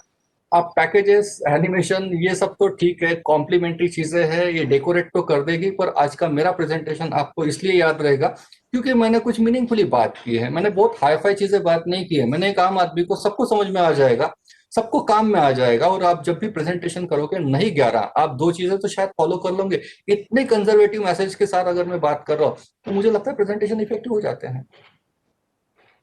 Yes, sir. Any more question? Okay. So on behalf of HRDC Nagpur and from all the participants, I extend my hearty thanks to Dr. Ashish Linge sir. Sir जर अजून यांची रिक्वायरमेंट असेल तर आपण एखादं lecture अजून ठेवू शकतो डेमॉन्स्ट्रेशन पर्पजसाठी. आता हे कसं तुम्ही बिलकुल. सांगितलं सगळं, पण हाऊ टू डू इट, तर त्यासाठी आपण hands on, yes we can have. Hands on साठी आपण पुढल्या वीकमध्ये किंवा या वीकच्या एंडमध्ये वगैरे एखादं लेक्चर अजून प्लॅन करूया, सो दॅट ते लोक पण करून बघू शकतील ह्या सगळ्या गोष्टी. Sure, sure. Okay, so thank you so much sir. Thank you. Thank you, ma'am. It was completely my pleasure, ma'am. Thank you. Thank you. Friends, now I am ending the meeting. You just take a break of 5 minutes. आता आपल्याला late झालाय थोडंसं, 5 मिनिटाचा break घ्या and then लगेच join करा meeting. Okay? Okay madam. हां. हो हो चालेल.